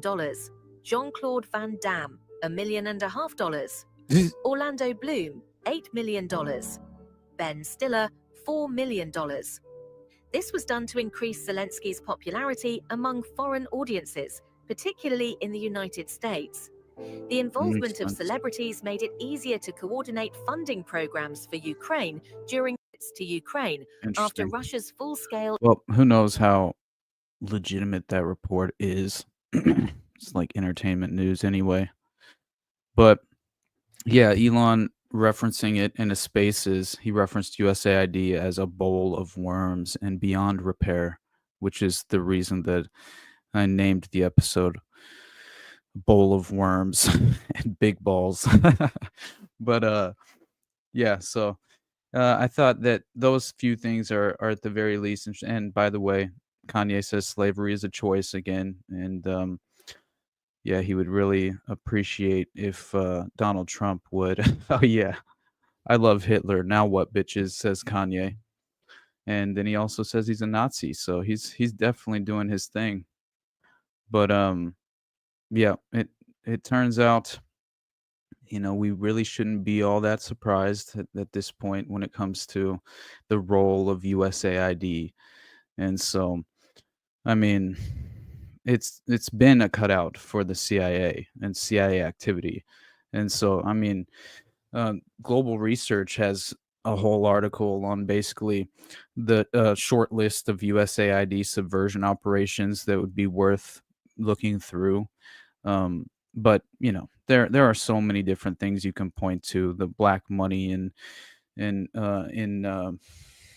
in the false flags conducted in Syria for the militant takeover for Jelani, and which has officially happened. I mean, it was successful. It was achieved. And then, a couple days ago, William Ramsey even posted online on Twitter. I think he posted a Revolver article about how USAID was used by the deep state to oust Bolsonaro from Brazil. So, how many different examples do we need? Haiti's forgotten women and children. This was a Truth Dig article I thought very worthwhile, if only to remind ourselves, one, it's not only USAID, but two, this is the NGO complex, the powerful nexus that is out of sight, and beyond the veil. And so when you consider, of course, these natural disasters, such as the 2010 Haiti earthquake, that, of course, destroyed Haitian lives and essentially made, Haitians just exploitated, targets, really, for the humanitarian market, is how they put it, right? But so this woman who was involved in Haiti at this time, she was in Port-au-Prince, I believe, in early February 2010, and nearly a month after the earthquake on January 12th. And it's pretty interesting because she essentially says that she arrived 6 weeks after the January earthquake, and initially worked at a children's hospital where she was assigned to a ward full of toddlers, all but one of whom were female, most of them abandoned. I was to change diapers, feed and bathe the children, and do whatever else the staff nurses needed. On my third day, a woman from an American non-governmental organization came to our wing and ordered the Haitian nurses about in a troubling manner. She instructed them to prepare the children for photo shoots. She then walked through the ward as a photographer clicked away while she picked up children and pulled every Princess Diana pose in the book. I was disturbed by this scene, as were the nurses, who told me that they could not ask this woman to stop for fear of losing their jobs. So I intervened and reminded her that she was violating UN regulations regarding the safety and privacy of the children. The woman explained that she planned to use these pictures as promotional material for her orphanage in Mexico. Cuernavaca? I don't know how to pronounce it. I reminded her again that these children were considered refugees and that she had no right to take their photos. Long story short, that was the shortest lived job I ever had. I was shown the door 2 hours later. This experience was one of many reminders of how the lives of Haitian children were turned into capitalist fodder for the humanitarian market. Capitalist fodder. So I would also learn in the following weeks that this hospital, although it provided some useful services for children, was caught up in questionable alliances with fake orphanages that trafficked children out of the country, especially in the months following the earthquake, when adoptions were hastened by the government. This same post-earthquake adoption program was later qualified as forced migration in the 2012 edition of the annual World Disasters Report. Before the 2010 earthquake, UNICEF estimates that 50,000 children, Haitian children, were living in childcare institutions. Between 70% and 90% still have one living parent. The word orphan in Haiti was a common misnomer because most children in these orphanages had been abandoned or had a parent who was economically unable to care for them. Many were placed into institutions by families who hoped that their child would be adopted and raised in a wealthier Western nation. This attitude is not uncommon in Haiti, and in the months following the earthquake, there was an uptick in the number of children who were dropped off at orphanages, children's hospitals, and churches, as this was one of the only options for the country's most economically disenfranchised.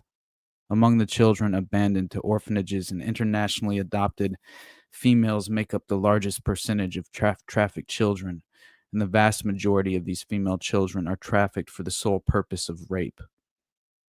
Children in Haiti are viewed as exploitable, be it by the NGOs or the United Nations, which are ready to use their faces as invitations for donors to send money. Many male NGO workers have been found to have exploited women sexually in return for food and shelter, a fact made public in 2018 with the Oxfam scandal. So it essentially goes on to point out how, the field of humanitarian aid is really has really been, a front to gain easy access to children in many ways, and should not at all be surprising because how many different examples can we point to where, these disasters were exploited, whether they were manufactured crises or a natural disaster that was, genuinely, authentically occurred. It goes without saying that the exploitation will follow. And so, I think really I've probably made the most of the points that I hope to, but I really did have one final note worthwhile. I'll try and get through as fast as I can. And that is basically that really I was looking through, essentially I really wanted to figure out my process as far as what I was hoping to cover on my solo project. And And I was pretty much going through either the Spartacus Network or the Odyssey Foundation were the two that I was kind of targeting as potential subjects. And what basically happened is that through just kind of my limited approach to just the beginning of my research in regard to Spartacus, I didn't realize how many strange synchronicities there were. But more than that, it's not only strange synchronicities to the finders in Franklin and Kinkora, but it's far more than that. It's it actually seems to have direct ties into, of course, North Fox Island, but then you have to consider the Jacob Wetterling case, which ties directly into a paperboy fetish that was apparently being, pursued for elite individuals who were tapping into this underground network of exploitation in regard to children. And Abrogate D's, I appreciate you, my friend. USAID paid me to promote conspiracy content. Alas, with the mass firings, this will probably be my last super chat. That's too good, my brother. I appreciate it. But yeah, it turns out that there is a far deeper connection to this network that involves not only the Johnny Gosh connection, which ties in Franklin, but it also has direct ties to Son of Sam and the Smiley Face Killers. And even more than that, there are, I forget the other names of the cases, but there are a couple other murder cases that are involved directly with this. It was like Interstate 9094, something like that. The Interstate 9094 killings or something like But anyway, so it turns out that, and basically in the U.S., in 1982, there was this New York State Select Committee on Crime, and it had investigated nationwide networks of trafficking, underage sex workers, and the production and distribution of child pornography. A committee investigator by the name of Dale Smith noted that call services using minors also profited from sidelines besides the income from peddling prostitution. Smith said they sold information on the sexual proclivities of the clients to agents of foreign intelligence. Presumably, this information could be used to blackmail those in positions of power. So Smith added that one call service sold information to British and Israeli intelligence. Now, there's a weird connection to that's a strange synchronicity that I was referring to, which is basically involving this private chauffeur company that was directly involved in the Elm House. Yeah, the Elm House. Hold on, let me pull it up because I don't want to fuck it up. But basically, this the Elm Guest House affair is what is tied in directly to the Spartacus Network. And yeah, there's this group of pedophiles, the Dirty Dozen or something is what they're called.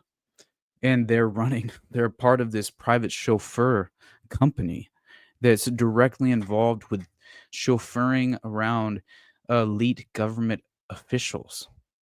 And so instantly my mind goes back to Marion Petty and the Finders, the game caller, the cult leader of the Finders cult. And it turns out that Marion Petty and his brother in their infancy, learning the basically their surrounding themselves. First of all, they have deep ties to intelligence, but they're also surrounding themselves. They are acting as private chauffeurs for 4-star generals, for some of the most I forget the names now. Damn it! I'll pull it up in a minute, but it'll boggle your mind because you come to find that it's just strange to say the least. I know this isn't any sort of direct connections, far tenuous, but when you're considering the fact that why would these organized pedophiles be running private chauffeur companies for elite government bureaucrats? I mean, that alone is is very strange, if only for potential blackmail purposes. But I would think, the implication might be even deeper than that, right? Something that we're not considering. So I'm not sure how these networks are facilitated, how you come up through the networks, how you make your connections. I have no clue.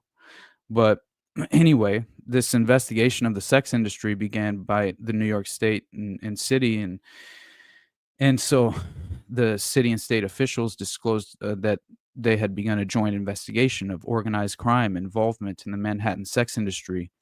This included the alleged takeover of bars and the recruitment of teenage boys and girls for prostitution purposes. State Senator Ralph J. Marino, chairman of the State Select Committee on Crime, and Sidney Baumgarten, head of the mayor's Midtown Enforcement Project, said their offices were working on the investigation along with the city's police department and the Department of Investigation. The combined effort, an outgrowth of a police investigation called Operation Together, which ended last year, this is in 1977, with internal disputes as to whether it had been properly conducted. Paul Flaxman, this is what drove the 1982 State Select Committee on Crime, was basically this 1977 investigation had been entirely derailed. And so a former assistant district attorney in Manhattan and two police officers who had been assigned to Operation Together said the investigation had been halted at a crucial stage. So again, I'm getting visions of the finders, U.S. Customs Agent Ramon J. Martinez, who saw all the evidence, conducted the search warrants, put the evidence in bags, watched the bags be taken to the proper authorities and housed in the proper locations, and then the CIA infiltrates the case, removes the feds, and the authoritative figure tells Ramon J. Martinez, his superior, tells him that this is a CIA matter from here forward, and all the evidence was either destroyed or returned back to the members of the Finders organization. Interesting. At the most crucial stage, where it was proving out the fact that there were intelligence connections to the Finders organizations to begin with. So, and it goes much deeper than that, as far as if you haven't heard more of a deep research take on the Finders. Jose and I did a decent series on it on No Way Jose. Go check that out. And I'm trying to remember some of the names, but it doesn't matter. So anyway, with the people we were in with,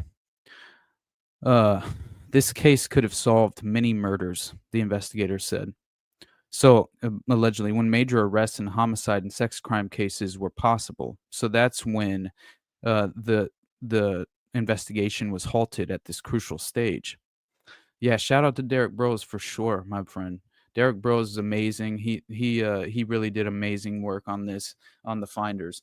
Specifically, he went and he interviewed Tobe Terrell, I believe, who was a friend of Marion Petty, and he really did a great job kind of exposing this Tobe Terrell, who said that, he was very strange because they kind of play this word game, right? And he's trying to, and I get it, it's how you have to play the game in general, but Tobe Terrell was very, he was very particular the way he framed the things that he said, but he accidentally exposed himself a couple of times, and I think that it was a very valuable interview. It's worth watching. But anyway, Derek Bros' work is great. I also found the investigative leads memo in regard to Marion Petty. I think it's very important to cover at some point, and that was another goal, but we'll get to it in the next show. But so the investigation, of course, is halted at this crucial stage as far as Operation Together. And this crucial stage was when major arrests and homicide and sex crime cases were possible. So, with the people we were in with, this case would have solved many murders, the role of organized crime in bars in Manhattan, and broken a major narcotics ring, asserted Mr. Flaxman, who is now in private law practice. At least two of the police officials. So you can already see you have, police investigators who were clearly their careers were entirely derailed, and they are now in private law practice or not even pursuing, the original career. So, oh no, Paul Flaxman was the former assistant district attorney in Manhattan. Okay, so yeah, it wasn't him who was actually one of the investigators, but he was the assistant district attorney in Manhattan, and two police officers who had been assigned to operation together said the investigation had been halted. But still very interesting. So at least two of the police officials who participated in the undercover operation maintained that they were punished through transfers and demotions because they opposed ending the investigation. So there you go. That's par for the course when it comes to having any sort of integrity in regard to, look, if the case implicates an individual citizen with no real ties to a larger network or a larger nexus of power that could potentially remove the veil and remove that mask and show the public how power truly operates and functions at this clandestine level, well then, typically it's a lot easier to prosecute, and it's a lot easier to go forward with any sort of investigation and have real consequences come to fruition as far as justice is concerned. It seems like there's a little bit more of legitimate potential reality as far as um, perhaps you could pursue justice if it were only some lone wolf individual, but that's usually never the case when it in regard to like these federal cover-ups, which obviously this was the intelligence agencies coming in and removing the feds from the investigation, right, altogether. And so that is typical when it comes to the on the ground investigators who were attempting to remain, or are just attempting to do their job in an honest way and remain, have their integrity in place. They're always punished through demotions or transfers, and that transfer is probably the best case scenario. But so the charges are denied. Police officials, however, insist that the 18-month investigation ultimately led to a dead end after the arrests of a dozen persons on charges of narcotic sales, the procuring of prostitutes, and the attempted bribery of policemen. Charles Peterson, a retired city police inspector who is familiar with the investigation, said it had been abandoned because it just wasn't producing what it should have been in terms of manpower and money spent. Mr. Peterson, who is now deputy commissioner of the Suffolk County Police Department, said New York City police officials were disturbed by the quality of information we were getting. The detectives consistently came back with information that could not be verified, he added. Jeremiah McKenna, chief counsel of the State Crime Committee, said the new joint investigation will not involve the police handling of Operation Together or look into whether there was any attempt to suppress it. However, the state committee has asked that the police department temporarily assign to it several of the detectives from Operation Together who criticized the closing of that operation. From interviews with detectives, police officials, and the examination of confidential police files, the background of Operation Together and the controversies that plagued the investigation have been pieced together. In 1974, then Deputy Inspector John A. Collin ordered a routine review of the 2-year-old unsolved murder of a Manhattan Discoth. I have no idea. Some owner. I have no idea what that word is. Let me look it up real quick because that is very strange. He is an owner of, let's find out. It's a nightclub in Westminster. Oh, okay, that's just one of them. Westminster, California. Okay, all right. Very interesting. Okay, well, I could not pronounce that, so it was very concerning to me. But anyway, so he owned a nightclub, Shelley Bloom. Mr. Bloom had been found shot to death in his apartment on the night before he was to testify before a federal grand jury investigating a South American cocaine smuggling network. According to a confidential police report, the murder of Mr. Bloom may have been connected to the attempt by organized crime to control homosexual bars, to 8 other unsolved homicides, to the procurement and prostitution of young boys, and to narcotics trafficking. The investigation linked the Bloom murder with a series of mysterious deaths from 72 to 74, including those of Edgar Lukenbach Jr., a shipping millionaire who was found dead in the apartment of a woman identified in police reports as an informant for the Central Intelligence Agency and the United States Drug Enforcement Agency, and who had been previously arrested with Mr. Bloom on charges of intent to distribute cocaine. So a larger network. Peter Detmold, a real estate man and civic leader in the Turtle Bay section of Manhattan, who at the time of his murder had been opposing the operation of a neighborhood bar frequented by homosexuals that police reports describe as being controlled by Mr. Bloom's circle of acquaintances in organized crime.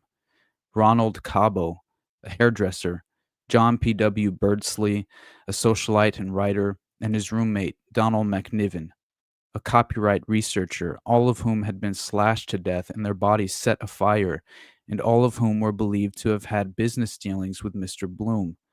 We were working along the lines that all these murders were connected when the investigation was stopped, said Mr. Flaxman, the former assistant prosecutor. Not in the sense that all these murders were committed by the same person, but that they were committed by the same business interests to get rid of nuisances. Based on these suspicions, police officials decided in June 1974 to begin Operation Together, a police task force of rare size and scope. The group included 56 investigators from the Narcotics, Public Morals, Intelligence, and Homicide divisions, all under the command of James Hannon, then the chief of the Organized Crime Control Bureau. Key roles in Operation Together were also played by 3 confidential informants, all homosexuals. One with the codename Nevada gave information about a meeting held at an East Side bar between individuals connected with homosexual bars and members of organized crime, allegedly planning the murder of Mr. Bloom. The police strategy was to target persons involved in homosexual bar activities, and by arresting them for narcotics or other violations, force them to supply information about the murders or about organized crime. I figured if I could get a handle on the Bloom murder, Mr. Flaxman said, we then could sort out what organized crime was doing in Manhattan. The same names kept on popping up no matter what we investigated: homicides, narcotics, bars. This strategy, according to Captain James Slattery, who was in charge of the daily progress of the investigation, was remarkably ineffective. While a dozen arrests ultimately were made, Captain Slattery said none of those arrested would talk in exchange for a better deal. Mr. Flaxman contends, however, that the investigation was stymied by the brass. The investigators were just not allowed to continue working on the case when they should have been. At times I thought, this investigation was stopped at a crucial stage, at a stage when we were close to a solution, Mr. Flaxman added. Who the fuck is this? What's up, dude? You took so long that you made it to where I got out of work, and now I'm here. I figured, why not hop in? It's been a while since I've talked to you. How you doing, bud? No, brother. Yeah, happy birthday. Happy birthday. Thank you, man. Been missing your ass, dude. I'll be honest. That fucking week I was gone, like I told you privately, you're the only one I've talked to basically since I got back, but I was like losing my mind as far as the ability to respond and like just be reliable in regard to responding to anyone who's hitting up the podcast at all, or oh, I can't hear you. But yeah, mainly it was just like I was super paranoid that last second. No, I still can't hear you. Weird. I don't know. Oh, hey, hold on. It shows. Can I unmute you? No. Oh, it says you're muted. No? What the hell? It's all right. He'll be back. Don't worry. But anyway, Yeah, I will. Oh shit! What is happening here? Let's hope that all is well on my end because my computer straight up just froze on me. There we go. No, I still can't hear you. Oh, now I can, but you're muffled. Yeah. I'm sorry. There I just you completely are, fucked up dude. your stream. There we go. That was weird. I mean, it felt like you were out. I mean, was I working when I first came in?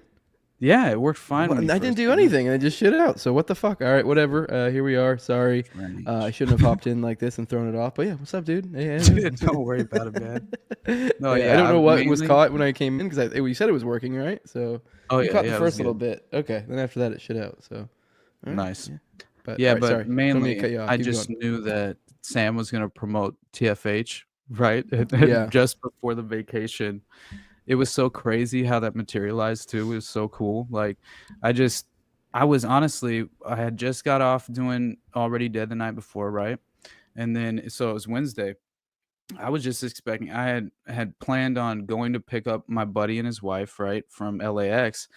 And so then I get a DM from Sam and he's like, "Hey, would you guys be interested? Would you and Jose be interested in doing an emergency podcast?" And I'm like, "Fuck," because like I was like, "Vacation, baby," and then fucking I was like, "Oh, I have to," like obviously I have to jump at Yeah. this opportunity. Plus, I fucking love Sam, but so instantly I just didn't respond and I just called you and tried to figure out when you could do it, when I could do it. And then I just responded back like, "Hey, I should be back by 7 or so," like Yeah. because I knew I had to pick him up at like 6. But anyway, and then it came to fruition, and Yeah. I think it worked great, honestly. I thought it off was the good. cuff, I mean, you for know? being, I'll be honest, it was a little bit disjointed, but that's Oh, yeah, it was thrown together last minute, and so it really was like, I mean, he was like, "Hey, send us over topics, notes, whatever," and so we did, and we had like kind of a concept of what to work with. I think we were going for like current events, and we were going to kind of like, kind of a lot of the stuff we've been talking about in the morning dump and stuff.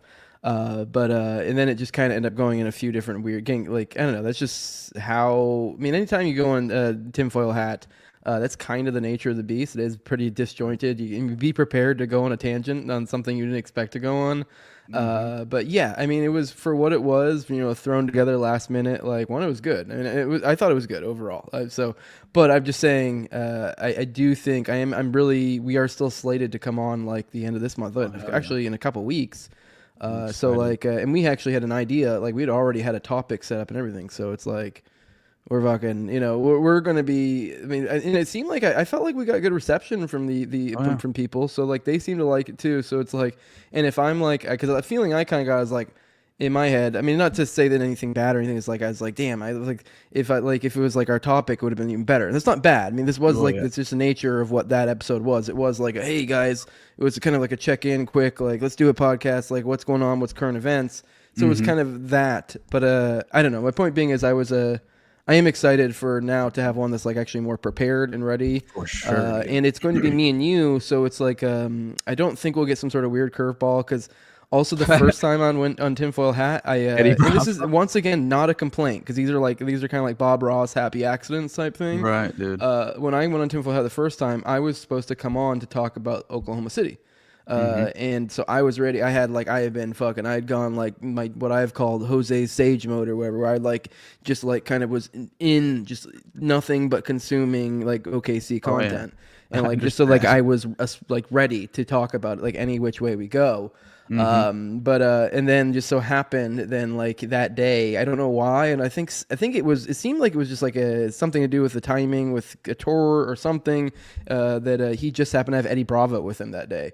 Yeah, And so dude. like 'cause I guess they were hanging out that day. I think they were getting ready to go do a comedy show, so they just so happened to be together. And so then I was on it with Eddie Bravo to talk about Oklahoma City, and it's like, I mean, so I didn't really end up getting to do all the things I want to do because we went some weird tangents because I had to give up some room for Eddie. But it's like, hey, I get to do a podcast with Eddie Bravo, so that's cool. Exactly. Like just to be able, it's one of those things you can be able to say.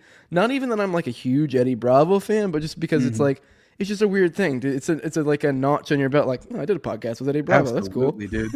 Yeah, I remember I reach out so little as far as just like commenting on people's shit, but this was before we knew each other, man, and I fucking commented on that episode that I think you posted on Instagram.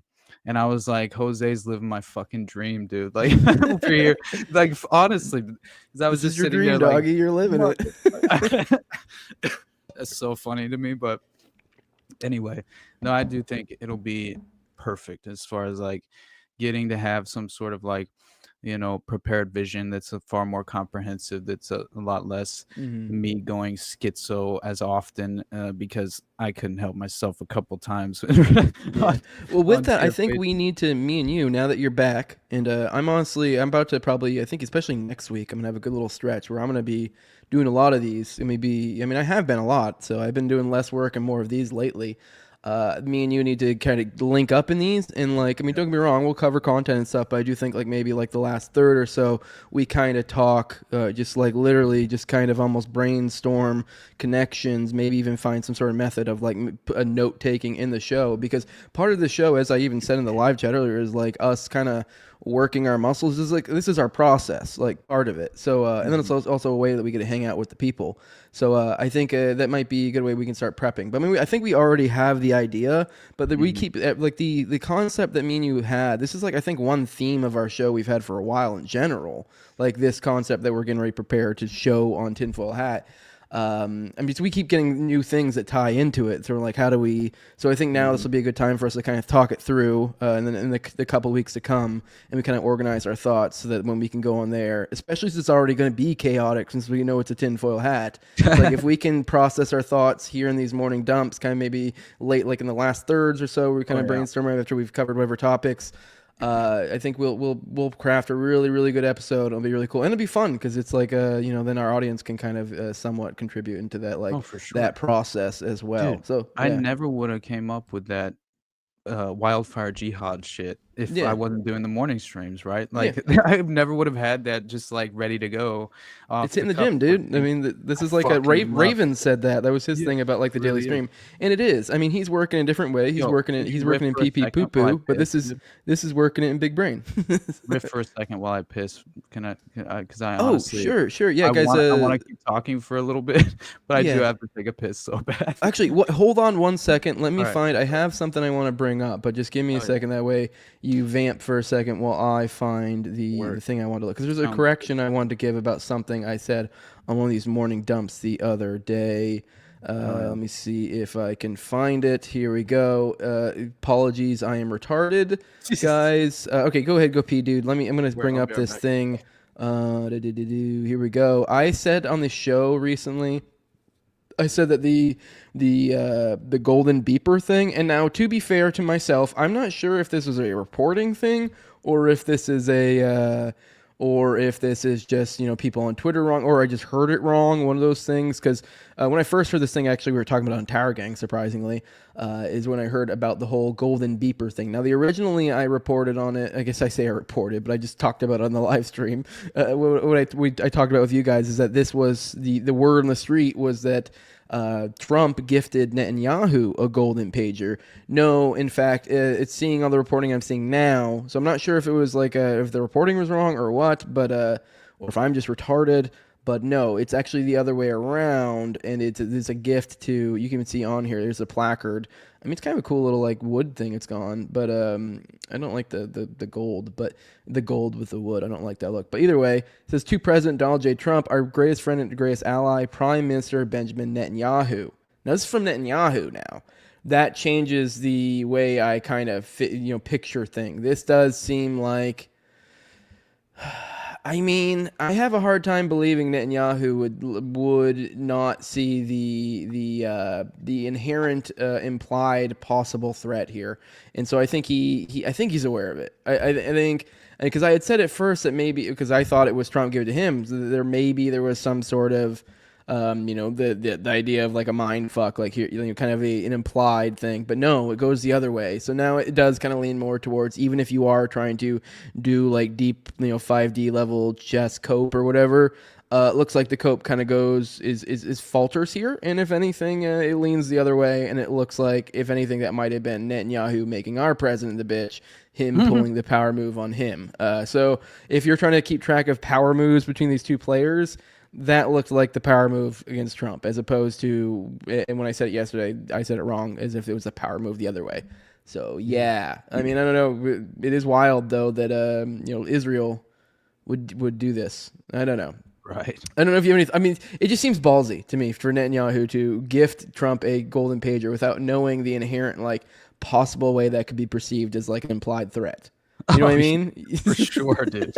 It's like, you better fall in line, bitch. Because I can totally look like that, and I just struggle to believe that they would be that tone deaf they wouldn't realize that it looks that way. You know what I mean? Right. Yeah. So because I talked about this yesterday, because if you. I don't know what you know or what you've been following. You missed a lot. Again, I wish you had come to the Ramsey episode, because I do have. We're going to be doing. I'm calling them the weekly dump now. It's every week we're doing a super cut of the morning dumps. It's going to be. Nice. We're doing them shorter though. We debuted them on Ramsey episode. I'll be honest. I kind of regret doing that now. It was too long, and I knew it was too long beforehand. It made it awkward. I talked to the clip guy, and I think we're going to do it in more closer to the 3 to 4 minute range. And so I think around the beginning of the show now, the new format with Already Dead is we will play that. It's kind of like a week in review. So we'll have we'll come on, do the intro, we'll talk, blah, blah, blah, blah, a little, maybe 5-10 minutes. And then, when we're ready to get into conversation, all right, let's play the clip, kind of give us a reminder of what happened over the past week. And then from there, we'll jump, that'll be a jumping off point. Now it'll be closer to 3 minutes, because that one was 5 minutes, and that for some reason that level of length is an awkward amount to watch a video with a guest, that you just brought in. So 3 I think is more appropriate. That's more like, hey, just hang on a minute, we're just going to watch this, kind of a week in review, and then we'll kind of discuss, go from there, because that kind of gives us a jumping off point, and also whatever, it's a little promotion for this. And honestly, there's so much stuff going on, it's hard to remember, and it's a good way to kind of highlight to what were the things that happened this week, because there was so much you missed. There was a trans terror, it was a trans cult that I completely was mapping out on the show, and it was there was there a shooting confirmation of informants in Patriot Front. That was found through documents. There was a bunch of stuff, and that was all stuff that there was the multiple plane crashes that went down. So then we kind of sleuthed into that. There was one that everyone thought was a missile, myself included. I was like, that thing was fucking huge. But then there was more video that came out that was more clear. Once again, we live in a post-reality world, so that might not be the case. But it looked more and more like, okay, I think it actually was a plane. You can kind of see clearly in the night what's a plane going down. But it had its engines full roar, and so it was going dive bombing, and apparently had full fuel as well. So the explosion was fucking huge. And so there's a bunch of stuff. It's just when you're doing this stuff on the daily, it's a lot to keep track of. So I do think it's kind of cool to have a clip, and then also it'll be kind of now we have a thing. I'm gonna post them and have a playlist. That way you can always just have a 5-minute clip of every week. It's almost like a time capsule. So, of whatever craziness happened in that week. So we'll have we can always be and even look back on them. But yeah, I'm rambling now, but I don't know. I just thought this was wild. I don't know how in or out of touch you are with the current events, given your recent I've been stuff. doing my best to try and get back on it, but yeah, this caught my eye instantly. The Jared Kushner behind Trump's plan to take over Gaza, which I found very interesting. This is the Times of Israel reporting this as well, which is interesting in itself. But you mean Netanyahu's godson? Yeah, who would have fucking thought? Perfect for real. Yeah. But why it catches my interest so much is mainly because, check this out, dude. Let me find this, because everybody is under this impression that that George Soros is sort of the left unelected oligarch that's kind of been that, for example, the Black Lives Matter color revolution sort of just playbook, right, which was clearly a George Soros kind of engineered event, which really was just bringing home domestically the same color revolutions playbook that George Soros was behind financing and in so many other ways internationally, right? So not at all what is it like surprising? But as far as claiming that George Soros doesn't have special interests that overlap with the current administration, and as if he's being targeted and like undermined and his power is somewhat, limited. I find that very hard to believe, especially considering, let me see if I can pull it up real. Oh, dude, Frederick Trump. This shit is so funny because look at this. Fred Trump, who donated the land for the Talmud Torah of the Beach Haven Jewish Center, 723 Avenue, discusses the impressive future with the assemblage at last week's groundbreaking. Now, this dude is apparently a Jewish German. That's what he claimed that he was, which is hilarious to me. It's been like people have definitely like speculated on this and tried to claim that he was just telling a fraternity brothers that and all this strange shit. But yeah, I'm still looking for, hold on, it should be right up here somewhere. It's technically Jared Kushner. Oh, dude, look who that is. This is Adnan Khashoggi with Paris Hilton. Yeah.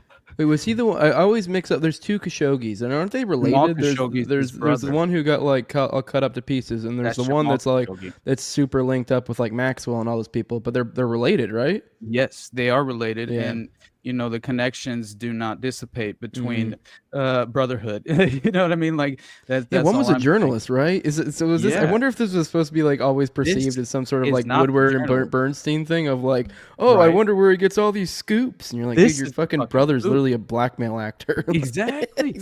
It's worse than that. He's helping Robert Maxwell Yeah. funnel arms and weapons during the Iran-Iraq war, like to both sides. Which it was so basically the U.S. State Department could have plausible deniability. They would outsource it to Adnan Khashoggi, who was a weapons dealer, essentially at that time, and I'm sure deals in far more than just military arms. But still, the case was, in order to provide plausible deniability, they had to bring in this third-party resource in order to funnel the weapons to both sides of the conflict. So again, Fire Pixie saying it's nephew/uncle is what the oh relation shit, is. okay, It was all right. between Well, them. I thought it was his brother. Either way, for some reason. related. I always mix them up, and it's like, and then it took me a while before I thought I heard someone say something we related. I was like, wait, what? Look at No this way, shit. because like those being related is kind of nuts if you think about like the roles those two people filled. Because yeah, Khashoggi's for big thing was he was a journalist, and what most people know about him is getting him quartered up by the Saudis, and you're like, and they're like, oh my god, look at these disgusting fucking animals, the Saudis. Which yeah, I mean to some extent probably sure, but you're like, but at the same time you're like, what are we missing here? Like what the fuck? What is going on here? Like this dude's like familial relation, like close familial relation to someone who's clearly super spooked the fuck out and like weird blackmail rings and like cyber intel type, like at a national level type stuff, like it's high stakes shit. I don't know, maybe it's a little bit more than just like, look at them trying to kill journalists, spreading the word about them saying bad stuff. Exactly. Yeah. I don't know, maybe he was trying to blackmail them and they were like, fuck you, and cut him up into little itty bitty pieces, I don't For know what sure. was going on there.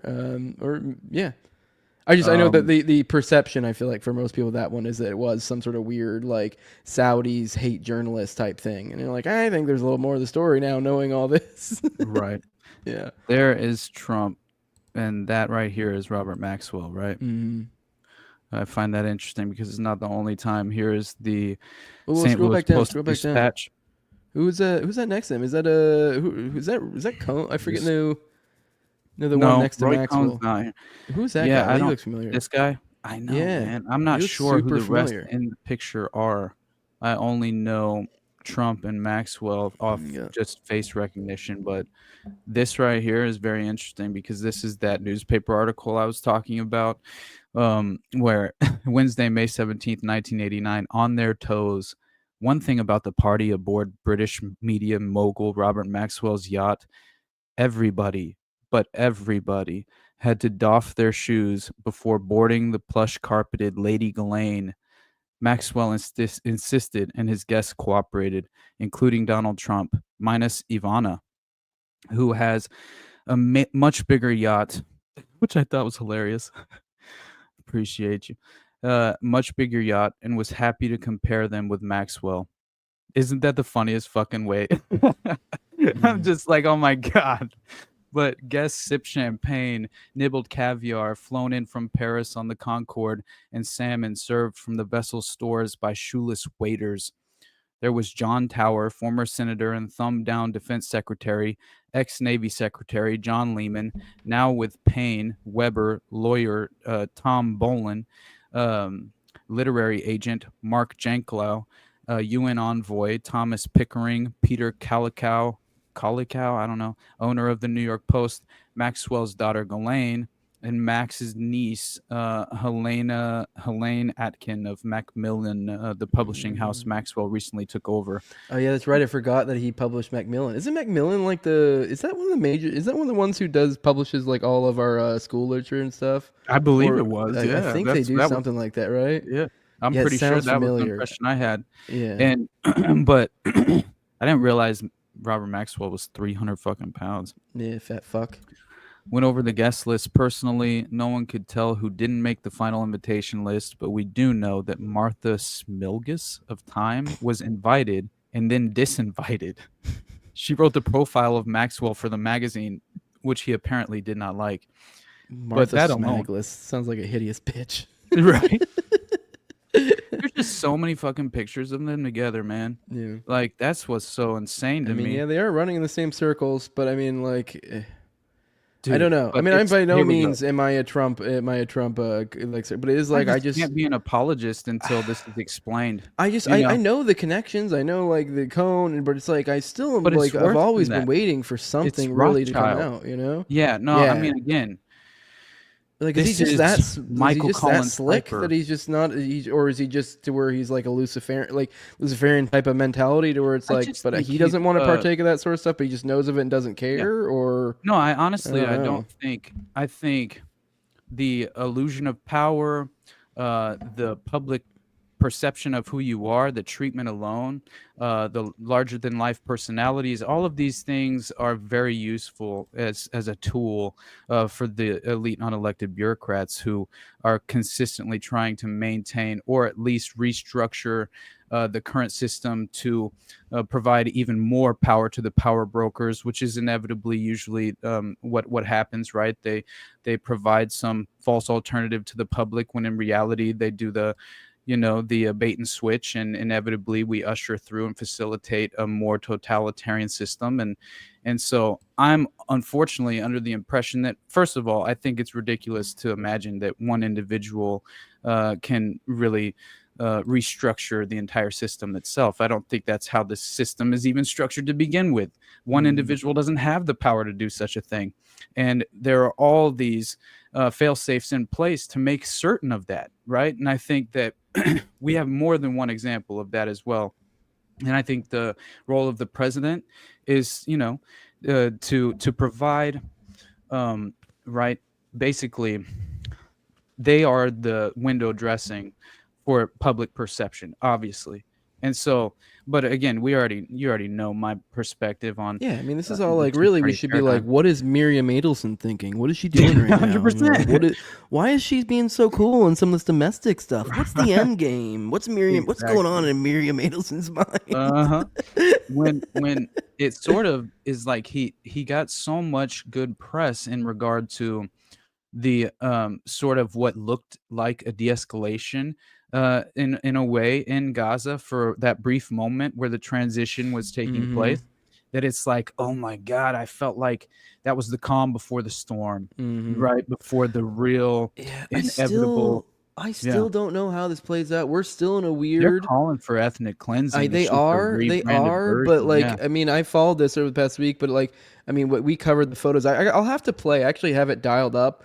Whenever we're ready to roll, I think on the way out, and you should even watch this. Whether you see this real quick, just that last thing that I wanted to show, and then I'll pull it off, and you can pull up No, whatever. no, I'm talking about like whenever we were done, like as an outro, like play because that Word. like the weekly dump I was telling you, like the 5-minute, like do like an outro because it runs through it. On the topic of like what's going on with the ethnic cleansing or and such, like yes, I've been covering that extensively. Been reading a bunch of anti-war articles like while you've been gone. I think, I mean, we're at a really, really weird tipping point.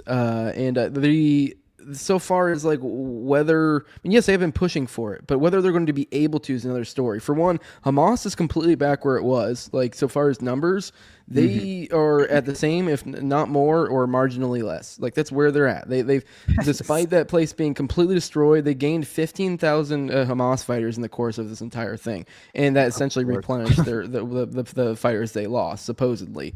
So I don't know the exact numbers, whether they have a little bit more, a little bit less, about the same.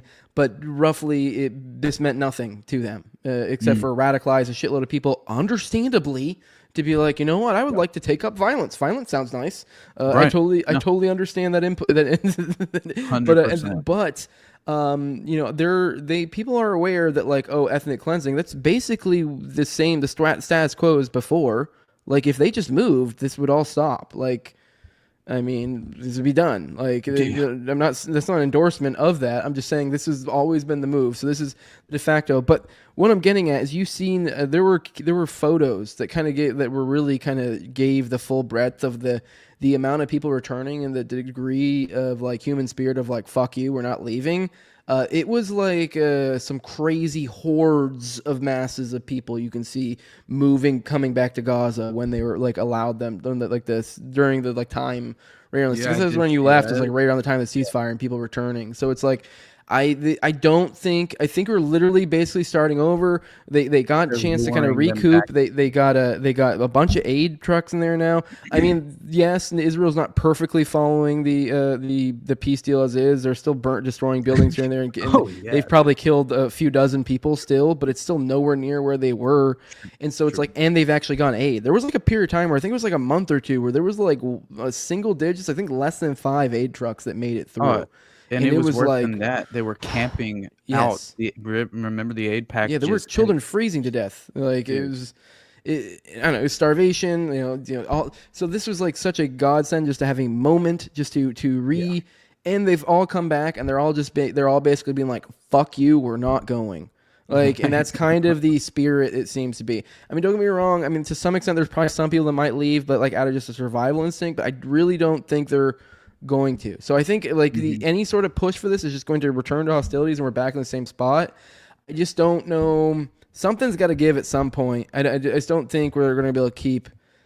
I mean, I don't know. The PR game is not really in their favor. They've lost so much, and they're basically starting over from square one. Is basically what's going on here. It's going to be harder for them to, I think, try to pick up hostilities.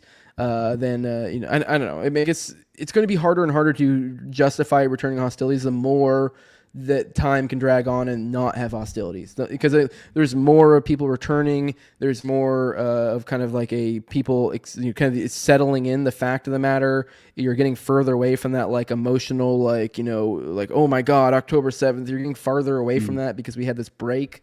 I don't know. I really, really, really don't know. It seems like the plan, they want it to be ethnic cleansing. I don't know how that's going to work. I really, really don't know. I mean, I wish I could have some sort of better analysis for people, but I just don't know. I really can't say that that's going to work. And this is by no means me sucking up to Trump at all, because yes, he wants to do ethnic cleansing, which is just going to return things to hostilities. It's going to go right back to the way it was if they try to do it, because they're going to go, no.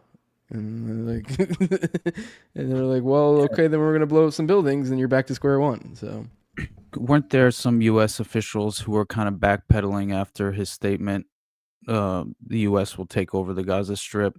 I think they softened some of the details. I forget, but it's kind of basically the same thing. But then Trump said some crazy shit like, well, we'll have like no troops and we'll spend no money, but we won't even have anything to do with anything. And then they'll just give it to us when they're done. And like, it was very, I don't think he knows what the fuck he's talking about. I mean, I don't know. I'm not hanging on the idea that maybe it's a negotiation tactic, but it wouldn't surprise me, because it's like, I did put out a tweet that was like, guys, calm down. Trump's just pretending to be retarded. But it's like a negotiation tactic, but like partially that wasn't really a joke. Like, it was partially me being serious. Like, I think he does kind of do. I mean, that was a retarded thing to throw on the table, because it's like, if you call your bluff, I don't know. It just, Now, I It's don't know so what's going on crazy. behind closed doors to where like maybe there's power games going. It shifts what the details of it, but it may have been some sort of retarded gambit he threw on the table to be like, well, now what, bitch? I still Right. think it was retarded, but I don't know what the purpose of it was because it seems so bizarre and the way he's describing it makes no fucking sense. You know, I don't know. I really am just well, like I know bamboozled that- by this. Oh, for sure. I just like foreign policy wise, I don't know. I know that Trump had some decent instincts in the first administration, foreign policy wise. He was typically, he would be convinced otherwise by some sort of lizard person that was appointed in the State Department. But half the time, he had a decent knee jerk reaction to some of the foreign policy positions. And I always appreciated that at the very least, saying it out loud. And, but I just read this article by Dan Steinbach on antiwar.com about the ethnic cleansing for Gaza's Riviera. And it was interesting because at the very least, like, it was basically, you know, it's going to be this sort of scorched earth replacement theory it looks like it's going to take You don't place. want a vacation on the ruins of a destroyed people? Dude, that's what it looks like might happen. And like knowing Jared Kushner's connections and like direct stake, and that was what was kind of alluded to in this article on antiwar.com, was that essentially in March of 2024, amid the ongoing genocidal atrocities, Jared Kushner said that the Gaza waterfront property could be very valuable, suggesting Israel should remove civilians as it cleans up the strip. As Trump's senior foreign policy advisor, Kushner had been tasked with preparing a peace plan, of course, and Alan Dershowitz tried to get him the Nobel Peace Prize for that bullshit. Kushner had a direct stake in the outcome of the Gaza war. After his time at the White House, he funded a private equity firm deriving most of its funds from Saudi government sovereign wealth fund. Already, I'm like, get the fuck out of here. He invested the millions into Israeli high tech, which plays a central role in the military and security equipment used in the occupied territories, including the Gaza war. So I think that, along with this last part on Kushner's connection to George Soros, not only George Soros, together with Goldman Sachs and don't Peter they grow fucking grapes? Thiel. Don't they grow grapes over in the Middle East? Isn't that where those are from? Like grapes are from that area, right? I really feel like they probably could have a few Olive lovely trees or vineyards, some shit. nice vineyards, get some Yeah. wineries going.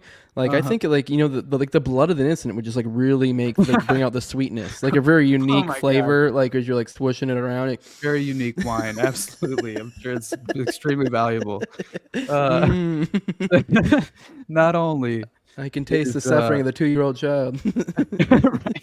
Dude, I would not be surprised. Yeah, but it's fucked up shit, guys. Right. Yeah, sorry. Not only Soros, but with Goldman Sachs and Peter Thiel. They fund the cadre investment firm with $250 million in early 2015.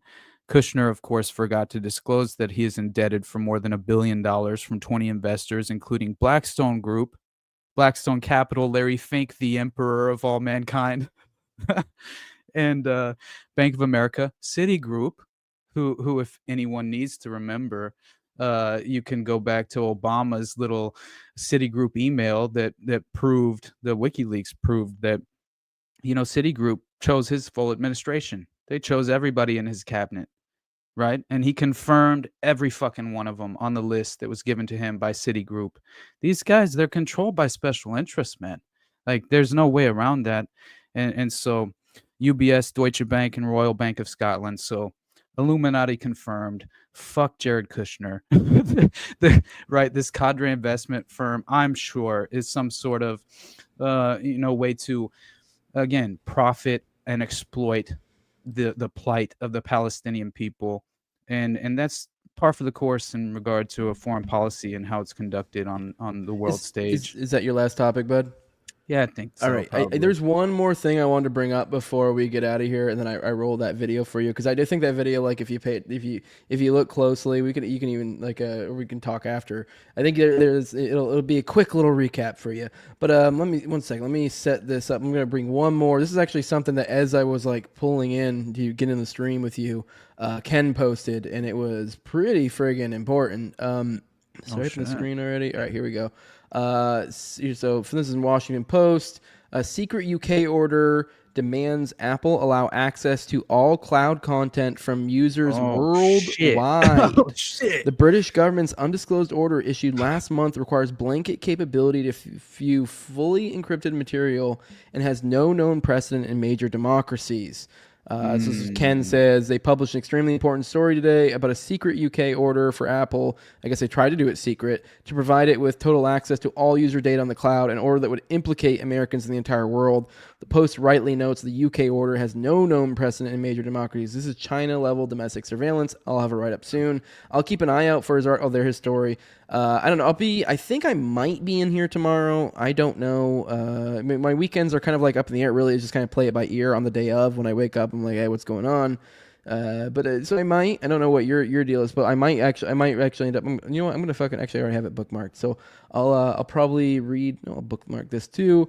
But I'll make sure to probably. Well, I'm not gonna say for sure, but I'll likely end up covering that on the show for sure. Nice. So because that is. Yeah, that's wild. So I'd like to get into the specifics on that, but I just wanted to touch it because that was kind of some big shit, you know? Absolutely. Yeah, that reminds me of that. Shit. It wasn't. Man, what the fuck? What's the name of? Damn it! Why am I thinking Santa Barbara? What the fuck is the name of that terrorist attack that? They said was they tried to use as a pretext to get Apple to allow a backdoor access by the intelligence community. San Bernardino. I remember that. Yeah, and it was one of the shooters. I just can't remember which. Yeah. So, but yeah, I remember that. That's what I think of. I think of the pretext, right? That was kind of to manifest this precedent. This precedent-setting pretext sort of operation in a way, which in regard to, I would like to do a deeper dive on that San Bernardino, of what ended up being a false flag. If you remember, that man and his wife, right? And they tried to claim that it was a fundamental Islamic radicalization, sort of Islamist terrorist attack in many ways, but. I remember there being weird glowy shit of some sort. There was like something's fucky going on here. So 100%. Yeah, that would be worthwhile, I'm sure. Well, all right, bud, you ready to get on? We're almost at 3 hours. Get the fuck out of here. I'll probably put this on my RSS feed now. I don't think I'll put it on my Rumble, but this will be up on my YouTube, probably my RSS feed later. Oh yeah, I gotta update everybody, and I gotta email my Buzzsprout patrons today as well because I'm currently I intended on doing this at the beginning of the episode, so I'm sorry if you missed this. I'll have to reiterate this, but basically, I'm in the midst, and effectively, I've accomplished the migration to Spreaker from my original podcast publishing platform, which was Buzzsprout, which unfortunately, within the next pay cycle, by next month, I'll probably end up losing the Buzzsprout website, but I'm just going to have to make my own individual website at some point if it's worthwhile in doing so, just for purely, customization purposes and, streamline the process a little bit. But I will say that within the next pay period, so at the beginning of next month, all my paid supporters on Buzzsprout, I would urge you guys just to finally make the jump to my Patreon. I have 5 tiers now. I think there's a $3, a $5, a $10, a $15, and a $25 is the top tier, I think.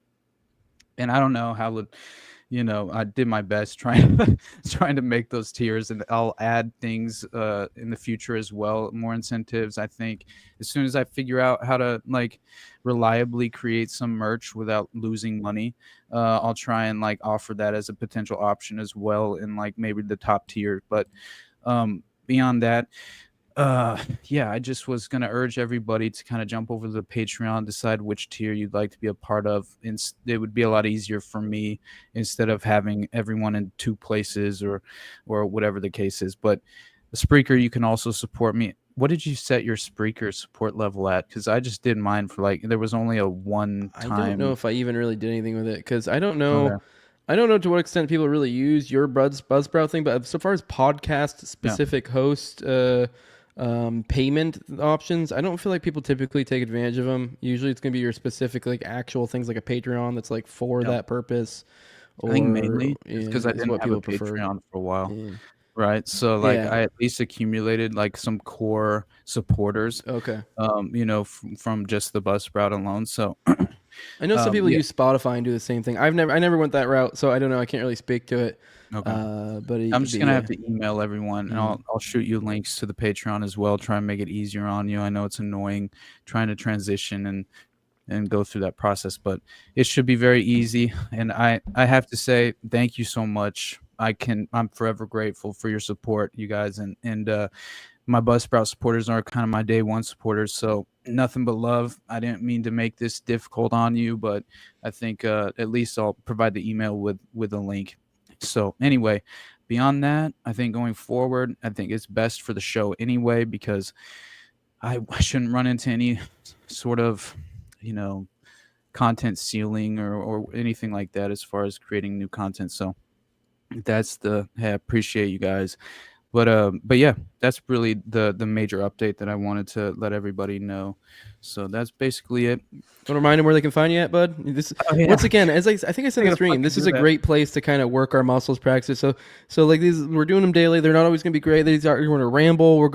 But these are the less refined. They're the daily streams. But I mean, obviously, like, you have Austin's more produced content. Mine, like individual episodes, going to be a little bit. But like, yeah, this is time where we work on like our form. Like how we like stuff, like even simple stuff like how to intro, outro, just shit like this. This is the sort of stuff Austin needs to work on. Now on the flip side, the type of deep level of knowledge that Austin has, that's the sort of stuff I need to work on. So we all have our strengths and weaknesses, and we're both working through them here. We're working on our muscles in different ways. But yeah, Austin, I don't know if you want to remind them, because keep in mind this goes out to a bunch of platforms now. Essentially, we've simplified the situation for you guys. I realized when we went on Tinfoil Hat, as I was trying to plug, I was like, this is confusing as fuck, and these probably, and I knew I was going to go back on again. I was like, I do not want to make this plug confusing as a fuck next time, and also just like make it easier. From now on, Already Dead, Morning Dump, anything me and Austin do jointly together, they're streaming to basically fucking everything. The only exception is Rumble and our RSS feeds.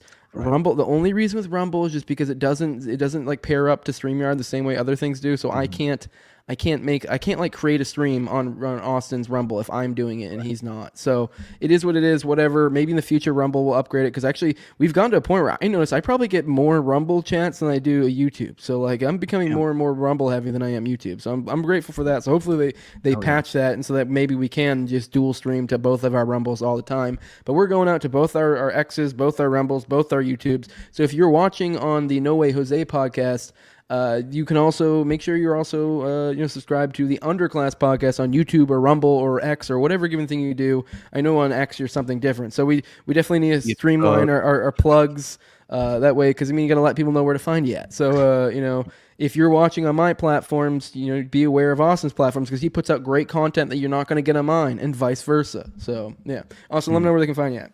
All right, brother. Jose, I love you, man. I missed you guys. Honestly, I need to fucking talk about a vacation where I stressed the fuck out the whole time. Hey, I gotta say real quick, I didn't mean to cut you off, because but like I will say, listening to the stream today, I felt like I dug your energy better. I feel like maybe you were getting a little maybe you got too deep into the dark shit before you went on vacation. But I think it was good for you to take a load off. You seemed a little better. I mean, yes, you said you did ramble and stuff, but your energy was much more like, so like awesome. So. Yeah, so I think it's good. I think a little time off was good for you, and now we're back to the grindstone. We're gonna make shit happen this year. Me and you, brother. It's gonna be wild shit. It's gonna be because we upgraded the shit. So now every time we stream, we're just going everywhere. So this is, we're going everywhere. So I think by the end, and we're shooting for probably 4 to 7 days a week with this show. Mm-hmm. So I think by a year from now, we're probably gonna have a fuckload of people who show up for these. So. But also, let me know where you can find you. Sorry, I didn't mean to cut you off again. No worries at all, brother. Yeah, you guys just follow everywhere the Underclass podcast. Definitely subscribe to the Rumble, subscribe to the YouTube.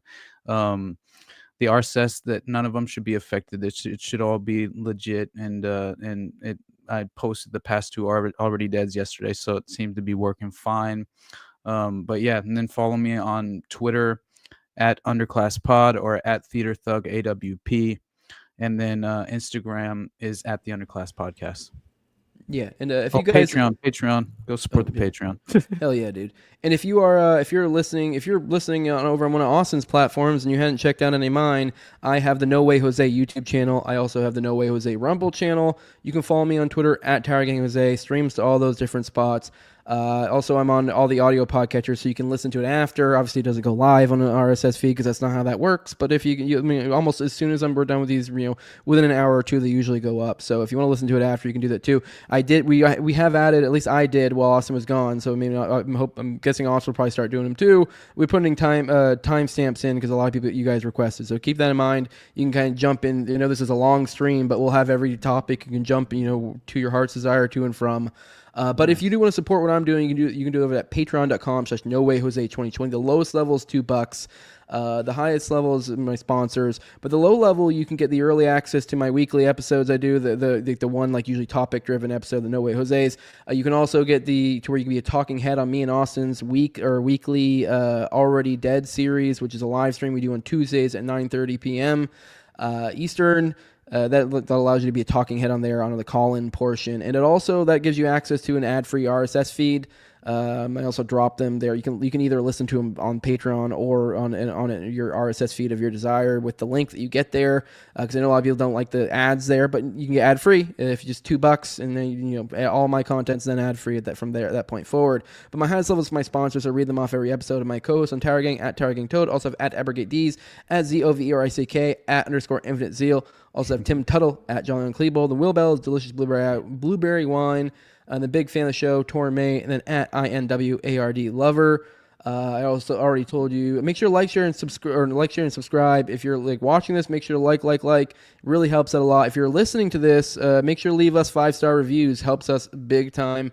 Don't leave yet, though, guys. I do have and if you've already seen it, whatever, maybe if you watched Already Dead, but I figured this would be great for Austin as an outro. But this is right here as we go. This is the weekly dump, January 27th to February 3rd. So it's those days. And come on Tuesday, you'll have the next following week after that. So be sure to tune in for the morning dump live on X on the No Way Jose YouTube channels most every morning at 10 a.m. Eastern. Be sure to hit that bell for notifications and jump in and join the conversation. Here is last week right here.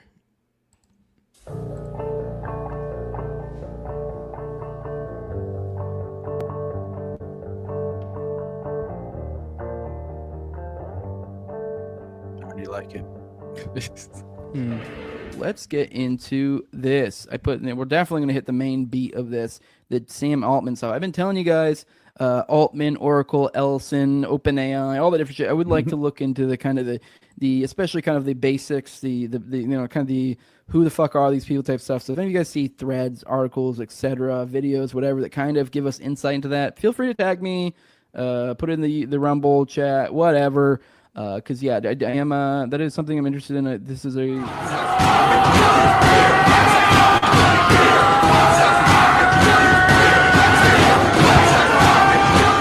Silva. So warrantless FISA searches are now unconstitutional. Judge said it's from Ken. The FBI released another batch of documents on the Patriot Front the day after their march. These docs show the FBI researched the group members' identities back in 2020.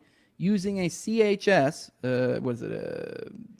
confidential human source. I'm coming to kill you! Confidential informant killed recently, which is kind of wild. Because we read that we had that other one that was, I believe, the southern border, and it was some weird German guy or something, or not like German 2 guy, border deaths while you're you're alleged. Teresa Cancelo, Youngblood, and Felix Bockhold received at least one of their firearms from a person of interest in murder cases where details match up to the Ziz group. All right, yes, this is a photo of the Palestinians returning back to Gaza. That's amazing. And there's one that's even more We impressive. talked about it a little bit yesterday. We're probably not going to talk about too much today, but we talked about it a little bit yesterday. We showed this photo that was kind of like, I guess, sort of inspiring in a sense, depending on how you look at it. And then I just saw, I believe it was yesterday, you shared it again, a different one, a more zoomed out one, and it's even more insane. Jesus Christ. Why'd you give me this fucking thing? I thought this was airsoft. I'm never doing that again in my life. The governor of California, who was just appointed to rebuild, in quotes, L.A. Yeah, dude. And this is Casey Wasserman, L.A. 28 chairperson. And you can see in this photo, you may recognize these two individuals.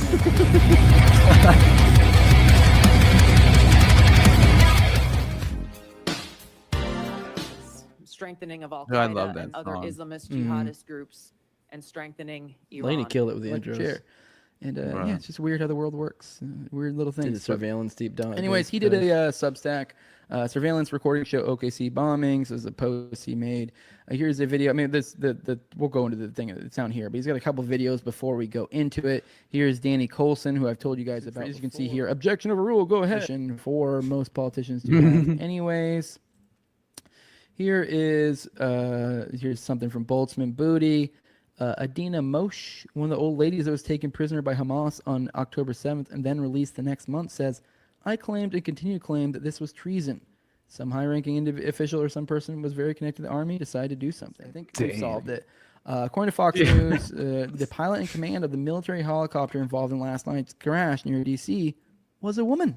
We solved it, guys. All right. That's it. We figured it out. We don't need to do this shit anymore. Obviously, as you know, he isn't like an ongoing threat. I was just going to like look. They had an infographic that's made this more. Because those who've been following my coverage, it was More kind Jocko. I would fucking kick Jocko Willink's ass. Sand nigger. Plane crash. Oh yeah, Kash Patel said Sam didn't Newton hear in that. Congress while you were gone. Damn. That was fun. That is That's a good hilarious. as Joey Poopbag, perhaps. missed all I the have no good idea. stuff. There's the. All right, guys, make sure you guys are over there hitting that like button. All right.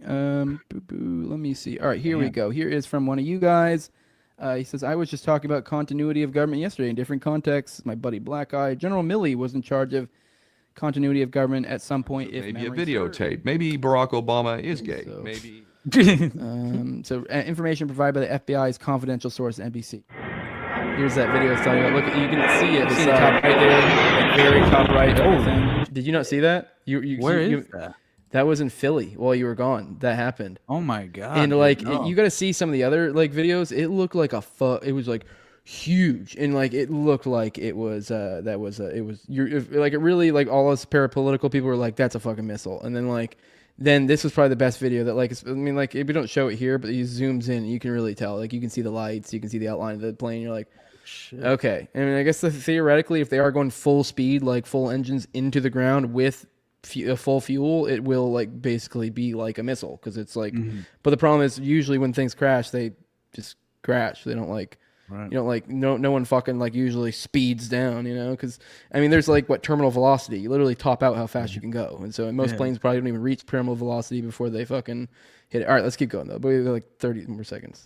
They say that Ukraine during the war received $200 billion to support the army. Ukraine lost $100 etc. billion of our But I 200 just billion. thought this is a good one. I know you Bukele, you said it before because I've seen it elsewhere, but this is a newer one. He said this on X in response to the whole USAID. Doug in thing. advance. He said most governments don't want Sus as USAID fuck. funds flowing into their countries because they understand where much of that money actually ends up. While marketed as support for development.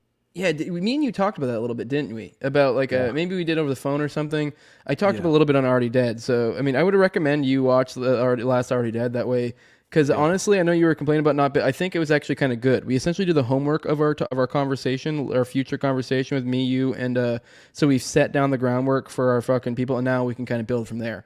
So because we kind of went through the slides and stuff mostly, and so like I think if you go back and watch that, you'll be able to just kind of pick back up with Knights of Malta and that sort of stuff when we go back in a conversation. Especially since you're digging into chicken hawk type stuff right now. I think you're going to probably find a lot of links along the way that probably fit into the conversation we're going to have, because we did focus on Savile and stuff and his connections to Knights of Malta, and then kind of like weave that in with Gladio and like kind of our what we're trying to do with our episode, like the theme of our episodes. Like, this all threads in perfectly.